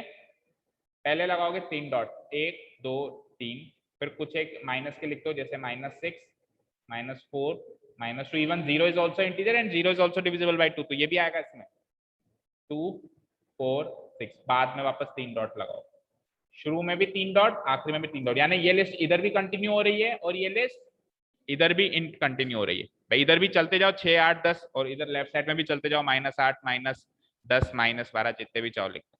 इस तरीके से इसको रोस्टर फॉर्म में हम लिखेंगे। आपको सेट बिल्डर फॉर्म में, तो एक्चुअली सेट बिल्डर फॉर्म में तो वैसे ही लिखा हुआ है, वो पूरा परफेक्टली नहीं लिखा हुआ, परफेक्टली अभी लिख के बताते हैं, लेकिन करीब करीब सेट बिल्डर फॉर्म में वो ऑलरेडी लिखा हुआ। बताओ 7 तक हो गए हैं। 8.1, the collection of questions in this chapter. इस चैप्टर में कौन कौन से क्वेश्चन है उसका कलेक्शन करोगे तो सेट बन जाएगा ना, ऑब्वियसली बनेगा, it is a set. A collection of most dangerous animals of the world. ये एग्जांपल मैंने भी दिया था, सबसे ज्यादा खतरनाक जानवर आपके अकॉर्डिंग कोई और है, आपके अकॉर्डिंग कोई और है, मेरे अकॉर्डिंग कोई नहीं है, मेरे अकॉर्डिंग इंसान ही सबसे खतरनाक जानवर है। ठीक है, तो चेंज हो गया ना पॉइंट ऑफ व्यू, तो it is not a set. ठीक है, सेकंड क्वेश्चन में आपको क्या करना है, ए एक सेट है, उसकी रोस्टर फॉर्म गिवन है, यानी अलग अलग एलिमेंट्स गिवन है 1 से लेकर 6, आपको ये सिंबल लगाना है या ये सिंबल लगाना है। तो जो इसका एलिमेंट आ रहा है उसमें तो ये सिंबल लग जाएगा, जो नहीं आ रहा है उसमें ये। 5 इसमें आ रहा है क्या, तो लिखूंगा 5 बिलोंग्स टू ए। 8 आ रहा है क्या, डज नॉट बिलोंग टू ए। 0 आ रहा है क्या, डज नॉट बिलोंग टू ए। 4 आ रहा है क्या, बिलोंग्स टू ए। 2 आ रहा है क्या, बिलोंग्स टू ए। 10 आ रहा है क्या, क्लियर है। अगले वाले क्वेश्चन में आपको सेट गिवन है, उसकी रोस्टर फॉर्म बनानी है। रोस्टर फॉर्म बनानी है यानी कि ये सेट बिल्डर फॉर्म गिवन है, ये क्या गिवन है, सेट बिल्डर, और ये होती है असली सेट बिल्डर फॉर्म। क्या होती है देखो, a इक्वल्स टू एक्स, जरूरी नहीं आप एक्स लिखो, आप वाई भी लिख सकते हो, जेड कोई भी लेटर लिख सकते हो, जनरली अपन एक्स लगाते हैं। ए सेट के अंदर एक्स नाम के एलिमेंट्स हैं, क्या है, एक्स नाम के एलिमेंट्स, एक्स प्रकार के एलिमेंट्स हैं। अब एक्स की डेफिनेशन दे दो, सच दैट, इसका मीनिंग क्या बताया था मैंने, आपने साइंस में लिखा है, such that x is an integer and x is greater then -3 and less then 7। तो ये तो हो गई एक्स की डेफिनेशन, ये पूरी फॉर्म हो गई सेट बिल्डर की। अब आपको कोई कहे इसकी रोस्टर फॉर्म बनाओ, तो आप इस डेफिनेशन के हिसाब से जो भी नंबर्स या जो भी कलेक्शन, जो भी एलिमेंट सेट होते हैं उनको अलग अलग लिख दो और बीच में कॉमा से सेपरेट कर दो, वो हो जाएगी उसकी roster form, tabular form. Tabular form मतलब अलग अलग चीजें अलग अलग करके लिख दी। बताओ इसकी रोस्टर फॉर्म चाहिए, तो x एक इंटीजर है, इंटीजर मतलब कंप्लीट नंबर है, -3 से बड़ा है और 7 से छोटा है, तो -3 से बड़ा नंबर कौन सा होगा, 2, -2, फिर -1, फिर 0, फिर 1, 2, 3, 4, 5, 6, 7 भी आएगा क्या, नहीं आएगा क्योंकि 7 से छोटा चाहिए। तो ये हो गई इसकी रोस्टर फॉर्म। ठीक है, अगला b is equals to x, x type of elements हैं इसमें, such that x is a natural number less than 6। Natural number 1 से शुरू होते हैं, 6 से छोटे चाहिए। कौन कौन से डालोगे, 1, 2, 3। तो अगर सेट का नाम b है तो आप b रखना, 1, 2, 3, 4, 5। फाइन, सी पढ़ते हैं। x एक 2 डिजिट नंबर है, 2 डिजिट नेचुरल नंबर है। नेचुरल नंबर कहां से शुरू होते हैं, 1 से, लेकिन 1, 2, 3, 4, 5 ये तो 1 डिजिट के नंबर है। 2 डिजिट नंबर कहां से शुरू होते हैं, 10 से, 10, 11, 12, इसमें 2 डिजिट खत्म कहां होते हैं, 99। 99 के बाद तो 3 डिजिट आ जाएगा ना, 100। तो 10 से लेके 99 सारे 2 डिजिट नंबर है, लेकिन उसमें आपको केवल वही छांटने हैं such that the sum of its digits is 8, कि उनका डिजिट्स का सम क्या आना चाहिए, 8 आना चाहिए। तो 8 सम लाने के लिए देखो सबसे पहला नंबर सेलेक्ट होगा, सी है ना सेट का नाम, बोलो सबसे पहला नंबर कौन सा सेलेक्ट होगा, 8 सम लाने के लिए 17। पहले तो आप सीरीज में चलो, 10 से शुरू हो गए आप, 10 के बाद 10 से लेके 20 तक की गिनती में 17 आएगा, 7 और 1 8 होते हैं। फिर अगली रो में चलो, 20, 24, 2 और 4 6, 26, फिर 35, एक बढ़ाते जाओ, 1, 2, 3, इधर एक घटाते जाओ, 7, 6, 5, 44। नेक्स्ट क्या हो जाएगा, 44। नेक्स्ट क्या हो जाएगा, नेक्स्ट क्या हो जाएगा, नेक्स्ट क्या हो जाएगा, नेक्स्ट क्या हो जाएगा, 80। 80 भी आएगा उसमें। अब 80 के बाद और कोई नहीं आएगा जिसका सम 8 हो जाए। ठीक है ना, क्लियर है, बोलो कृतिका, कोई डाउट है माइंड में, ठीक है। Next, x is A prime number which is a divisor of 60। 60 का डिवीजर चाहिए आपको और प्राइम नंबर चाहिए। तो डिवीजर मींस क्या होते हैं, जो 60 को पूरा पूरा डिवाइड करते हैं। तो 60 को पूरा पूरा डिवाइड करने वाले डिवीजर आप उसके प्राइम फैक्टर्स निकाल दो, वही होंगे 30, फिर 3 से 10, सॉरी अभी पहले 2 से जा रहा है तो 2 से काटो, अब जब तक 2 से जाता है तो 2 से काटो, अब 3 से काटो 5। तो देखो 2, 2, 3, 5, तो मैंने क्या कहा, कलेक्शन में अपन रिपीट नहीं करते, तो आप क्या डालोगे, 2, 3 एंड 5। तो we will put d equal to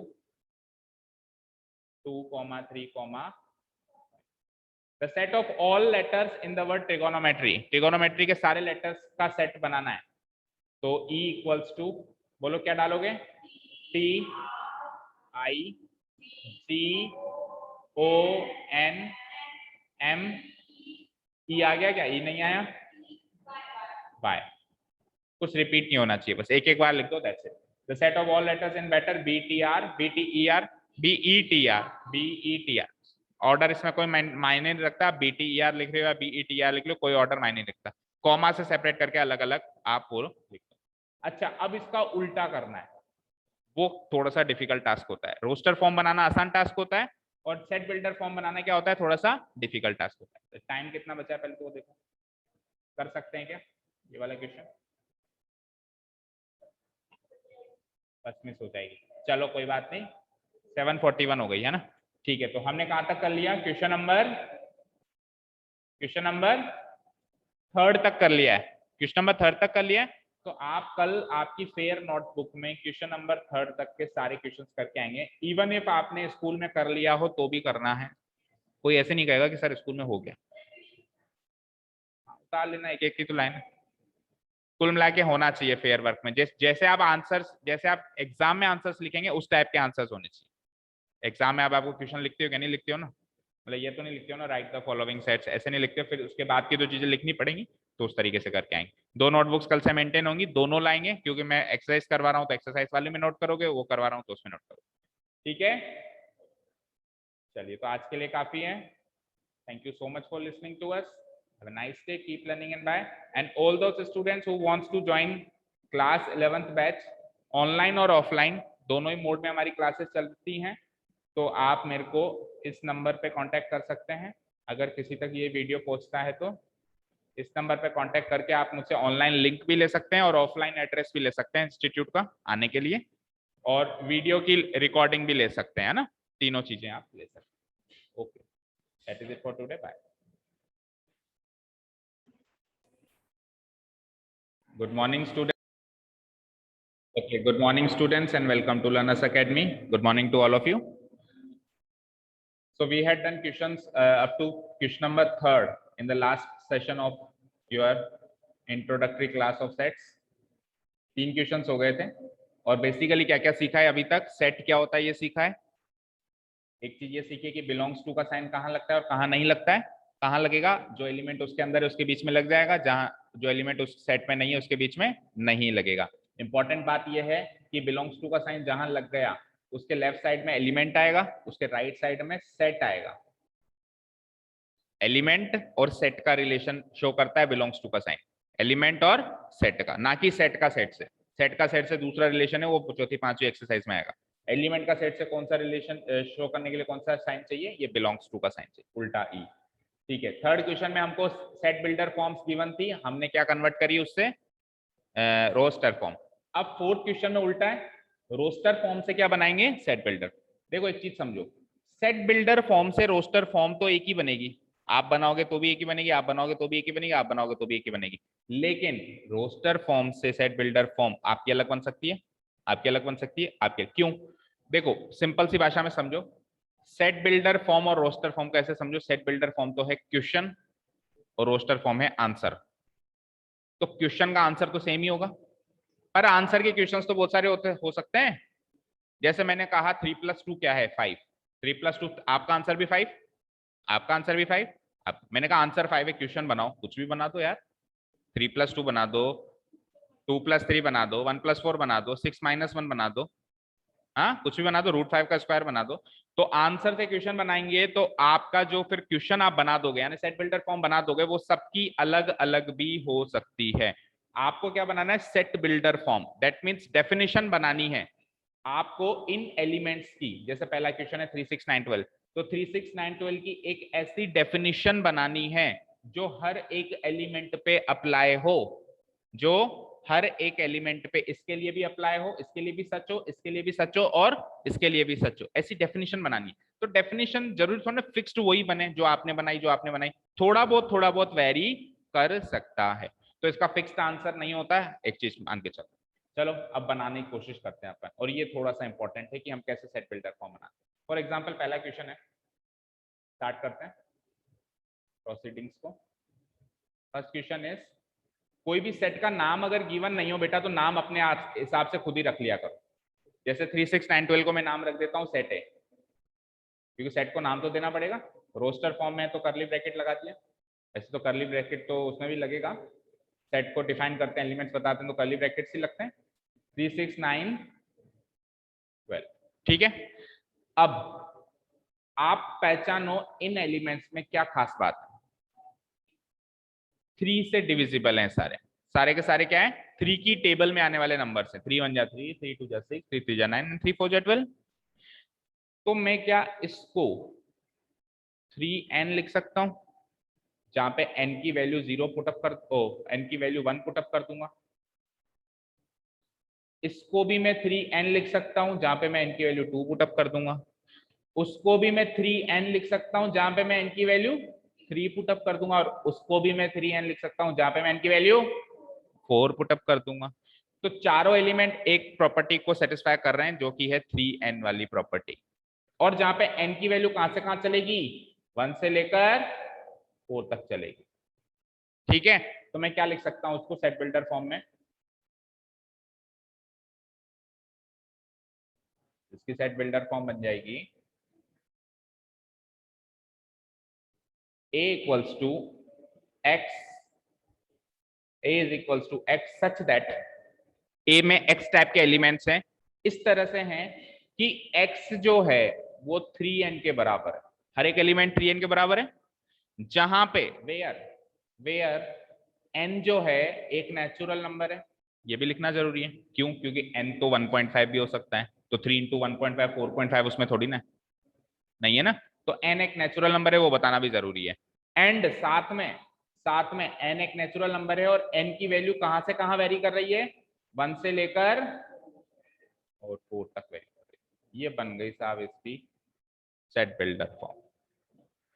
ठीक है, n एक नेचुरल नंबर है, तो 1 से लेके 4 के बीच के 4 ही नेचुरल नंबर होते हैं, 1 2 3 4।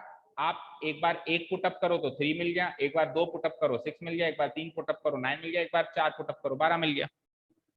बन गई डेफिनेशन। ठीक है, कोई बच्चा ऐसे भी बना देगा, देखो कैसे, कोई बच्चा ऐसे भी बना देगा कि इस वाली चीज को देखो, ये इतना तो लिखना ही पड़ेगा उसको। इस वाली चीज को वो ऐसे भी लिख सकता है, कैसे कि n इज लेस देन 5। 5 से छोटे नेचुरल नंबर अगेन 4 ही होंगे, 1 2 3 4। या फिर आप पूरा का पूरा स्टेटमेंट में भी लिख सकते हो, इसको हटा दो इसको हटा दो। Where n is a natural number less than 5, where n is a natural number less than 5। समझ रहे हो बात को? तो मैं क्या कह रहा हूँ, सेट बिल्डर फॉर्म जरूरी नहीं है एक ही बने, अलग अलग बच्चा अलग अलग भी बना सकता है, थोड़ा बहुत वेरी करता रहेगा। मेन प्रॉपर्टी ये है, ये तो लिखनी पड़ेगी कि 3 का मल्टीपल है। ये सब क्या है, 3 के मल्टीपल्स हैं। समझ में आया? सेकंड ट्राई करें, नोट करना चाहो तो कर लो।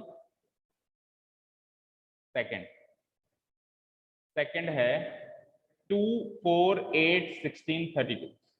इसको बी नाम दे देते हैं, सेट बी। 2 4 8 16 एंड 32। बोलो भैया, 2 4 8 16 32 कौन सी ऐसी प्रॉपर्टी जो फॉलो कर रहा है? देखो आप ध्यान से देखो, ये तो है 2 की पावर 1, 4 क्या है, 8 क्या है, ये क्या है, ये क्या है। तो कौन सी प्रॉपर्टी फॉलो कर रहे हैं? 2 तो फिक्स है, बेस तो फिक्स है, ऊपर पावर बदल रही है 1 2 3 4 5। तो 2 की पावर n लिख सकता हूं भाई, n बदलते रहना, जितना बदलना है। 2 फिक्स हो गया, n बदलते रहो। तो क्या लिख सकता हूं, b is equals to x such that x equals to 2 की power n। And again n की डेफिनेशन देनी पड़ेगी, n कहां से कहां तक है।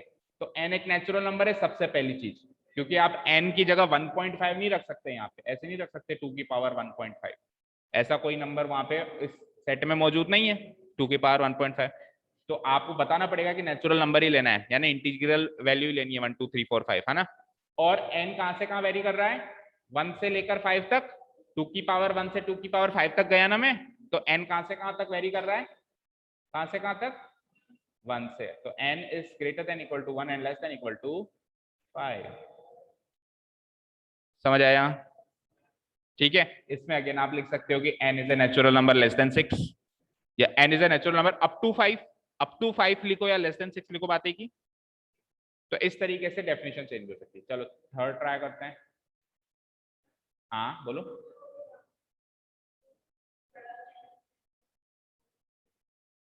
क्या बड़ा n तो नेचुरल नंबर का सेट है, बड़ा n क्या है, नेचुरल नंबर का सेट है। और n क्या है, वो एलिमेंट है उसके। नेचुरल नंबर के एलिमेंट क्या होते हैं, 1 2 3 4 5 6 7 8, ये सब नेचुरल नंबर के एलिमेंट होते हैं। ये n तो ये वाला n है, ये तो ये n वैल्यू है, और ये n वैल्यू कौन से सेट से लेनी है? नेचुरल नंबर्स के सेट से लेनी है। नेचुरल नंबर का सेट क्या होता है? जिसमें कौन कौन से एलिमेंट होते हैं? 1 2 3 4 5 6 7, उसमें से ही हमको वैल्यू लेनी है। बी क्यों लिखेंगे? बी में तो केवल यही एलिमेंट्स है बेटा।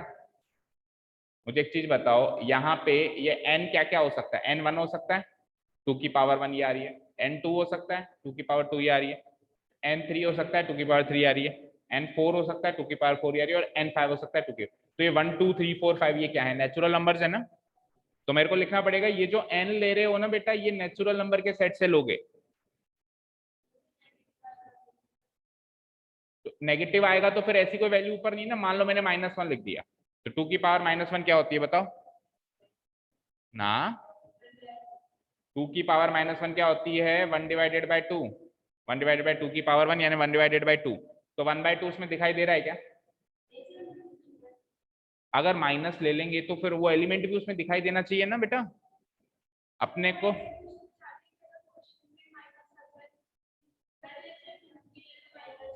अच्छा, इधर -2 आ जाए तो कोई प्रॉब्लम नहीं, यहाँ -2 लगा दो ना। ये सारे नेगेटिव हो गए ना, फिर सारे ही नेगेटिव देगा आपको। एलिमेंट ऐसे ही देगा जो एक स्पेशल प्रॉपर्टी फॉलो कर रहे हो। ऐसा नहीं है कि सारे एलिमेंट्स अलग अलग प्रॉपर्टी फॉलो करें। जैसे 2 4 8 6 12 ये इसको फॉलो कर रहे हैं। नेगेटिव देगा तो फिर सारे ही नेगेटिव देगा। सारे ही नेगेटिव देगा तो आप इस 2 के बगल में माइनस लगा दो, बस काम हो गया। नेचुरल तो ये रखना है ना ऊपर वाला, नेचुरल तो ऊपर रखना है। मुझे एक चीज बताओ, -2 की पावर 1, -2 की पावर 2, -2 की पावर 3, -2 की पावर 4, -2 की पावर 5, नेचुरल तो ऊपर वाले हैं ना 1 2 3 4 5। अब इनका सॉल्यूशन क्या होगा? -2 की पावर 1 -2, माइनस बाहर रखा हुआ है बस, माइनस ऑफ 2 का स्क्वायर -4, माइनस ऑफ 2 का क्यूब -8, माइनस ऑफ 2 का पावर 4 -16, और माइनस ऑफ 2 की पावर 5 -32। तो ये सारे नंबर्स अगर नेगेटिव होंगे तो इसमें मैं यहाँ माइनस रख दूंगा। ठीक है, नेचुरल तो ऊपर वाले ना 1 2 3 4 5 ऊपर नेचुरली तो लिए मैंने। ठीक है, नेचुरल नंबर एन से डिनोट कराएंगे। जहां अपने को नेचुरल नंबर लेना है तो स्मॉल एन ले लो, और उसका सेट लेना है तो कैपिटल एन ले लो। यहाँ पे मुझे एक नेचुरल नंबर रखना था ऊपर, तो मैंने स्मॉल एन ले लिया। लेकिन ऐसा फिक्स नहीं है कि स्मॉल एन नेचुरल नंबर होता है, इसलिए मैंने एक इंफॉर्मेशन और दे दी कि स्मॉल एन नेचुरल नंबर के सेट से लिया हुआ एक नेचुरल नंबर है, एक एलिमेंट है उसका। ठीक है, क्लियर है? चलो थर्ड देखो। Third one is 5 25 125 625। ये भी सेम इसकी तरह ही है, 5 25 125 एंड 625। तो बोलो c is equals to x such that, आप जरूरी नहीं है x लिखो, y भी लिख सकते हो, वो ऐसा कोई फिक्स नहीं है, अपन जनरली x लेते हैं ना। बोलो कौन सी प्रॉपर्टी फॉलो हो रही है? 5 की पावर 1, 5 की पावर 2, 5 की पावर 3, 5 की। एक्चुअली इस चैप्टर को और अगले चैप्टर को सॉल्व करने के लिए, जल्दी और क्विकली सॉल्व करने के लिए आपको पास नंबर्स की नॉलेज बहुत अच्छी होनी चाहिए। जितने भी नंबर्स होते हैं ना, रियल नंबर्स क्या होते हैं। अब जैसे 5 की पावर 4 625 होती है, 625 देख के क्लिक करना चाहिए। 625 क्या है? 5 की पावर 4। 125 क्या है? देखते ही क्लिक करना चाहिए, नहीं तो सोचते ही रहोगे। आपको नहीं पता तो सोचते ही रहोगे। 5 का क्यूब, ये क्या है? 5 का स्क्वायर, ये क्या है? 5 की पावर। न्यूज़पेपर में नहीं एक पहेली आ जाती है 3 4 सीरीज। अब वो पहेली कौन क्विकली सॉल्व करता है? जिसको नंबर्स की नॉलेज अच्छी है, जिनकी जोड़ गुणा बाकी करने की स्पीड अच्छी है माइंड में, जो देखते ही पता कर ले यार ये रहा मेरा 5 का क्यूब। समझ में आई बात? ठीक है, तो नंबर्स की नॉलेज अच्छी होनी चाहिए, प्लस कैलकुलेशन अच्छी होनी चाहिए इस चैप्टर को और अगले चैप्टर को अच्छे से सॉल्व करने की, क्विकली सॉल्व करने की। ठीक है, तो x सच दैट क्या कर लिख सकता हूं मैं? x की नहीं सॉरी 5 की पावर लगा रहे हो आप, है ना? 5 की पावर क्या लगा रहे हो? एक नेचुरल नंबर। 5 की पावर क्या लगा रहे हो? एक नेचुरल नंबर। n क्या है? नेचुरल नंबर से के सेट से लिया गया एक एलिमेंट है। और कहां से कहां वेरी कर रहा है? 5 की पावर 1, 5 की पावर 2 3 4, तो 1 से लेके 4 तक ही वेरी कर रहा है, 4 ही एलिमेंट है। And n is greater than equal to 1 and less than equal to 4 तक आएगा आपकी बात, और लास्ट में कर्ली ब्रैकेट क्लोज हो जाएगा। ये इसकी पूरी डेफिनेशन है। फोर्थ वन, फोर्थ बोलना। फोर्थ है 2 4 6 एंड डॉट डॉट डॉट। हमेशा याद रखें, अभी आप अगले एक्सरसाइज में पढ़ने वाले हैं इनफाइनाइट सेट्स या फाइनाइट सेट्स। इनफाइनाइट मतलब अनंत, चलते ही जा रहे हैं, पता ही नहीं है कितने। तो उसको शो करने के लिए हमेशा 3 डॉट लगाते हैं। कितने डॉट लगाते हैं? कई कई लोग इतने सारे ऐसे लगा देते हैं, वो भी गलत है। ये भी स्पेशल नोट स्टैंडर्ड नोटेशन ही है। स्टैंडर्ड नोटेशन क्या है? Only 3 dots only. तो स्टैंडर्ड तो नहीं है, अब देने वाला मार्क्स दे भी दे काट भी दे। स्टैंडर्ड नोटेशन तो क्या है? 3 डॉट्स ही है। आप अपनी बुक में चेक करो कहीं पर भी 3 डॉट्स के अलावा है क्या? नहीं है ना। इनफाइनाइट सेट के लिए 3 डॉट्स ही देखो। तो 2 4 6 एंड ट्रिपल डॉट, यानी कि चलते जा रहे हैं। Set number D 2 4 6 1 2 3। इसको हम ऐसे भी रीड करते हैं, इसका मतलब है 3 डॉट का मतलब होता है and so on, and so on, इस तरह से चलते जा रहे हैं। ठीक है, तो 2 4 6 इस तरह से चलते जा रहे हैं। अब जो 3 एलिमेंट हैं कम से कम उनकी प्रॉपर्टी तो देख लो। तो 2 1 जा 2, 2 2 जा 4, 2 3 जा 6। 2 के पहाड़े में आ रहे हैं, 2 के टेबल में आ रहे हैं, तो 2 के मल्टीपल है 2n। 2 की पावर n नहीं, 2n 2n। तो मैं लिख सकता हूं d equals to x such that x equals to 2n where n is a natural number। और अब मैं n को रोकूंगा नहीं। पहले मैंने n को कहां रोक दिया था? 4 पे। उससे पहले n को कहां रोक दिया था? 5 पे। अब मैं n को नहीं रोकूंगा, चलते जाओ ना, क्योंकि एलिमेंट्स भी तो उधर चलते जा रहे हैं। इनफाइनाइट n ले सकता हूं मैं भाई। n यहाँ पे चलता जा रहा है ना, ये एलिमेंट्स यहाँ पे चलते जा रहे हैं। अब 8 आएगा, फिर 10 आएगा, तो यहाँ पे n को भी चलते रहने। अच्छा, एक चीज और देखो, question number 2nd and 3rd में क्या आप ऐसे कर सकते हो? ये भी तो कर सकते हो। ये मत लिखो भाई, n 5 या 5 से छोटा है, एक या एक से बड़ा होगा तो सब जानते हैं। नेचुरल नंबर स्टार्ट एक से ही तो होते हैं। नेचुरल नंबर स्टार्ट एक से ही होते हैं। तो आपको स्पेसिफिकली ये लिखने की जरूरत नहीं कि एक या एक से बड़ा है। लिख दोगे तो गलत भी नहीं है, लेकिन अगर ना भी लिखो, इतना ही लिख दो कि n की वैल्यू 5 या 5 से छोटी लेनी है, बस। स्टार्ट तो एक से करनी है, नेचुरल नंबर स्टार्ट तो एक से ही होगा ना। तो ये ना भी लिखो तो चलेगा। n is less than equal to 5 लिख दो, और n is less than equal to 4 लिख के भी छोड़ सकते हो। वहां पे कुछ भी मत लिखना, n को पाबंद करो ही मत वहां पे, बस लिख दो n बिलोंग्स टू n। ठीक है, 5th वन लास्ट शायद है ना। Last one is 149 triple dot और आगे फिर सो है। 149 डॉट डॉट डॉट, फिर लास्ट में क्या लगा दिया? 100। इसका मतलब क्या है? ट्रिपल डॉट बीच में है, दैट मींस कि बीच के नंबर्स नहीं बता रहा है, ये बहुत सारे हैं बीच के नंबर्स, लेकिन इसने अपर लिमिट सेट कर दी। उसकी अपर लिमिट मतलब लास्ट पॉइंट सेट कर दिया। 100 के पार नहीं जाएगा ये 100 के पार नहीं जाएगा। तो 149 और 100 कौन सी प्रॉपर्टी फॉलो करते हैं? ये है 1 का स्क्वायर, 4 क्या है, 9 क्या है, ऐसे चलते जाओ, आखिरी में कहां तक जाना है? 10 का स्क्वायर। तो 1 का स्क्वायर, 2 का स्क्वायर, 3 का स्क्वायर, आगे क्या आएगा? 4 का स्क्वायर, 5 का स्क्वायर, 6 का स्क्वायर, 7 का स्क्वायर, 8 का स्क्वायर, 9 का स्क्वायर, अप टू 10 का स्क्वायर तक आपको जाना है। अप टू 10 का स्क्वायर। तो कौन सी चीज फिक्स है और कौन सी चीज बदल रही है? नीचे वाले बेस बदल रहा है, ऊपर का पावर फिक्स है। पिछले क्वेश्चन में उल्टा था, n स्क्वायर, हाँ n की पावर 2। ठीक है, पिछले क्वेश्चन में हमने 2 की पावर n करी थी, क्यों? क्योंकि नीचे का फिक्स था, ऊपर का बदल रहा था। अब क्या है? नीचे का बदल रहा है और ऊपर की पावर फिक्स है। तो कैसे लिखेंगे? e equals to x such that x equals to, नीचे वाली चीजें बदल रही हैं तो नीचे तो लगा दो n, और ऊपर का पावर 2 फिक्स है, n स्क्वायर, वेयर वही सेम चीज n belongs to n, and अब मैं सिंपली लिख देता हूं n less than equal to 10। कोई दिक्कत? क्योंकि स्टार्ट तो 1 से होगा, ये तो सब जानते हैं।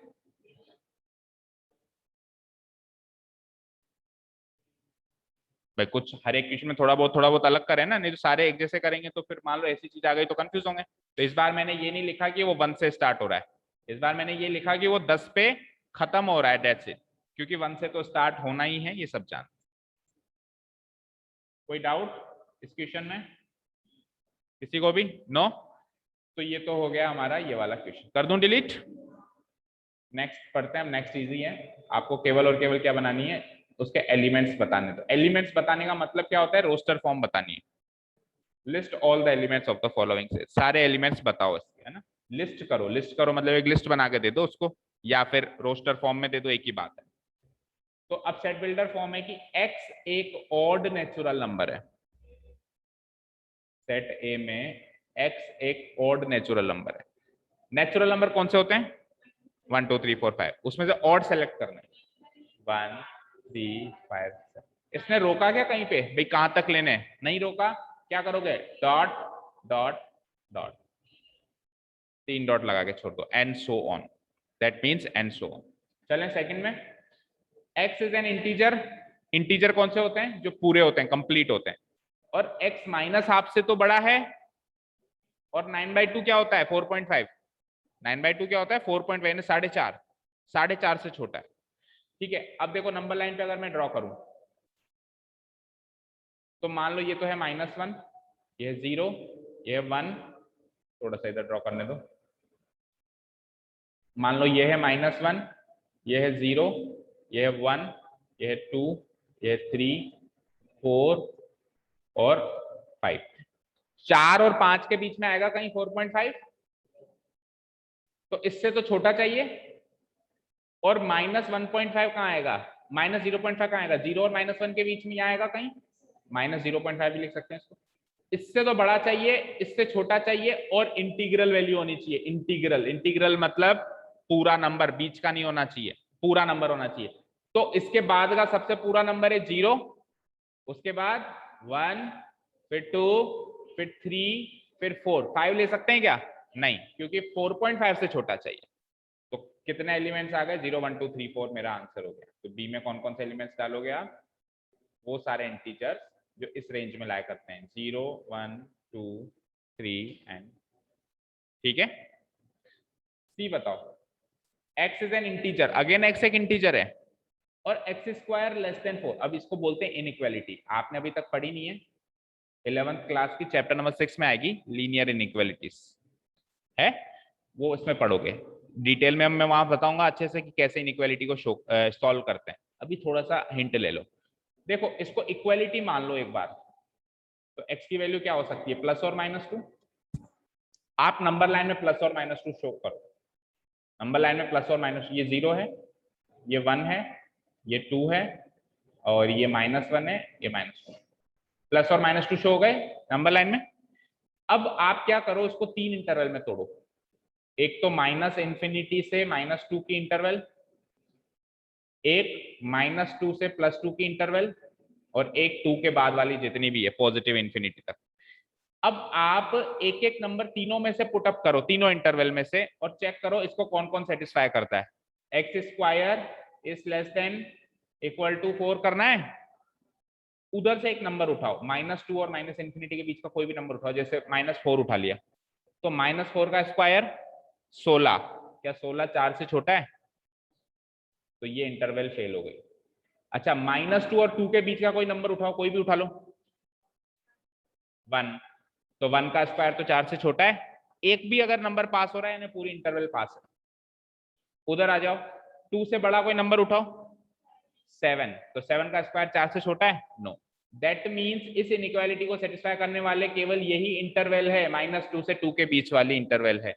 तो अगर x square less than equal to -4 है, तो x should be greater than equal to -2 and less than equal to 2। Greater than equal to तो -2 आना चाहिए, मतलब इस इंटरवल में आना चाहिए कुल मिला के, तभी ही वो इस इनइक्वालिटी को सेटिस्फाई करेगा। अच्छा, दूसरी चीज, एक्स इंटीजर भी है। इंटीजर है तो बताओ -2 से 2 के बीच में कौन कौन सा इंटीजर लिख सकते हो? हाँ लिखो सारे। -2, फिर उससे बड़ा -1, फिर 0, फिर 1 2, बस। उसके बाद नहीं जा सकते क्योंकि उसके बाद वाले इसको सेटिस्फाई नहीं करते। इससे पहले के भी नहीं लिख सकते क्योंकि इससे पहले के भी इसको सेटिस्फाई नहीं करते। ये इनइक्वालिटी का थोड़ा सा मैंने हिंट दे दिया, इस तरीके से सॉल्व करते हैं हम। इनइक्वालिटी भी पूरा चैप्टर है, पूरे डिटेल में हम सॉल्व करेंगे। ठीक है, नेक्स्ट देखो, ये तो इजी है। लॉयल वर्ड के, लॉयल का मतलब समझते हो क्या? वफादार, सही है, वफादार, जिसपे विश्वास किया जा सके, लॉयल, लॉयल्टी कहते हैं। तो लॉयल वर्ड के लेटर्स को हमको लिखना है, तो LOYAL, एल एल 2 बार रिपीट हो रहा है, तो you can simply write LOY। अच्छा, जरूरी नहीं है LOY लिखो, आप ऐसे भी लिख सकते हो OLAY, कैसे भी लिख सकते हो। रोस्टर फॉर्म में ऑर्डर में मायने नहीं रखता है। रोस्टर फॉर्म में ऑर्डर में, इंटरवल फॉर्म में मायने रखता है। जो इंटरवल अभी आगे आएगी, ओपन इंटरवल, क्लोज इंटरवल, कल थोड़ा सा हिंट दिया था। किसमें? 10th में भी आई थी थोड़ी बहुत इंटरवल फॉर्म, है ना? तो उसमें भी कहाँ आई थी? 10th में? 10th में नहीं आई थी अभी। नहीं नहीं नहीं, कल ही पढ़ाया वो, भूल रहे हो आप, कल ही पढ़ाया मैंने। तो वो इंटरवल फॉर्म है ना, उसमें मायने रखता है कि आप 1,2 लिख रहे हो या 2,1 लिख रहे हो या 3,5 लिख रहे हो, क्या लिख रहे हो, उसमें मायने रखता है। बाकी रोस्टर फॉर्म में मायने नहीं रखता है कि ऑर्डर क्या है। Next, X is a month of a year not having 31 days. 31 दिन नहीं होने चाहिए, ऐसे मंथ्स छांटो। जनवरी में तो होते हैं 31, फरवरी डाल देना इसमें, फरवरी डाल दो, मार्च में नहीं डलेगा, अप्रैल डल जाएगा, मई नहीं डलेगा, जून डल जाएगा, जुलाई नहीं डलेगा, अगस्त नहीं डलेगा, सितंबर डल जाएगा, अक्टूबर नहीं डलेगा, नवंबर डल जाएगा। नहीं तो ऐसे करके देख लेना, वो है ना हमारे पास ट्रिक। ठीक है, ये हो जाएगा। X is A consonant, x एक कॉन्सोनेंट है। कॉन्सोनेंट मीन्स जैसे वॉवल्स होते हैं, क्या? AEIOU को छोड़ के सारे, AEIOU तो स्वर हैं, वोवल्स, और सारे व्यंजन। कॉन्सोनेंट का मतलब होता है व्यंजन। जैसे हिंदी में स्वर और व्यंजन होते हैं, इंग्लिश के लेटर 26 में से भी 5 तो स्वर होते हैं, बाकी सब क्या होते हैं? व्यंजन होते हैं। कोई ऐसा मुश्किल से वर्ड होगा जो स्वर के बिना बन पाता हो, AEIOU के बिना बन पाता हो। इंग्लिश का कोई वर्ड सोच सकते हो जो AEIOU के बिना बने? मुश्किल से मिलेगा। ठीक है ना? तो स्वर तो चाहिए ही चाहिए, और व्यंजन कोई सा भी एक पिक करके अपन वर्ड्स बनाते हैं। तो इंग्लिश अल्फाबेट के विच प्रोसीड्स, प्रोसीड्स, प्रीसीड्स, प्रीसीड्स का मतलब होता है इससे पहले पहले, इससे पहले पहले। तो बोलो कौन कौन से व्यंजन आएंगे फिर? सबसे पहले ए तो नहीं आएगा, ए तो वोवल है, B C D, E नहीं आएगा, F G आएगा, H आएगा, I नहीं आएगा, फिर वोवल है J, K आएगा क्या? खुद K भी नहीं आएगा, क्योंकि K से पहले पहले के चाहिए। प्रीसीड का मतलब पहले पहले, उससे पहले बात। क्लियर है? 6th question is very easy, आपको केवल मैच द फॉलोइंग करना है, बचपन में करते थे। देखो 1 2 3 6 को, प्रॉपर्टी को फॉलो करने वाली सेट बिल्डर फॉर्म 1 2 3 6, तो क्या लिख सकते हो? ये लिख सकते हो, डिविजर ऑफ 6।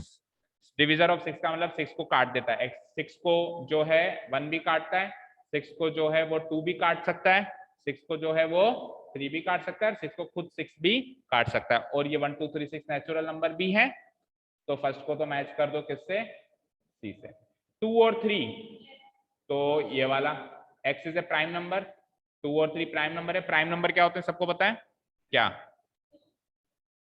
जो खुद की टेबल में दिखाई दे और 1 की टेबल में दिखाई दे, जो खुद की शादी में जाता है और एक 1 की शादी में जाता है और किसी की शादी में नहीं जाता है।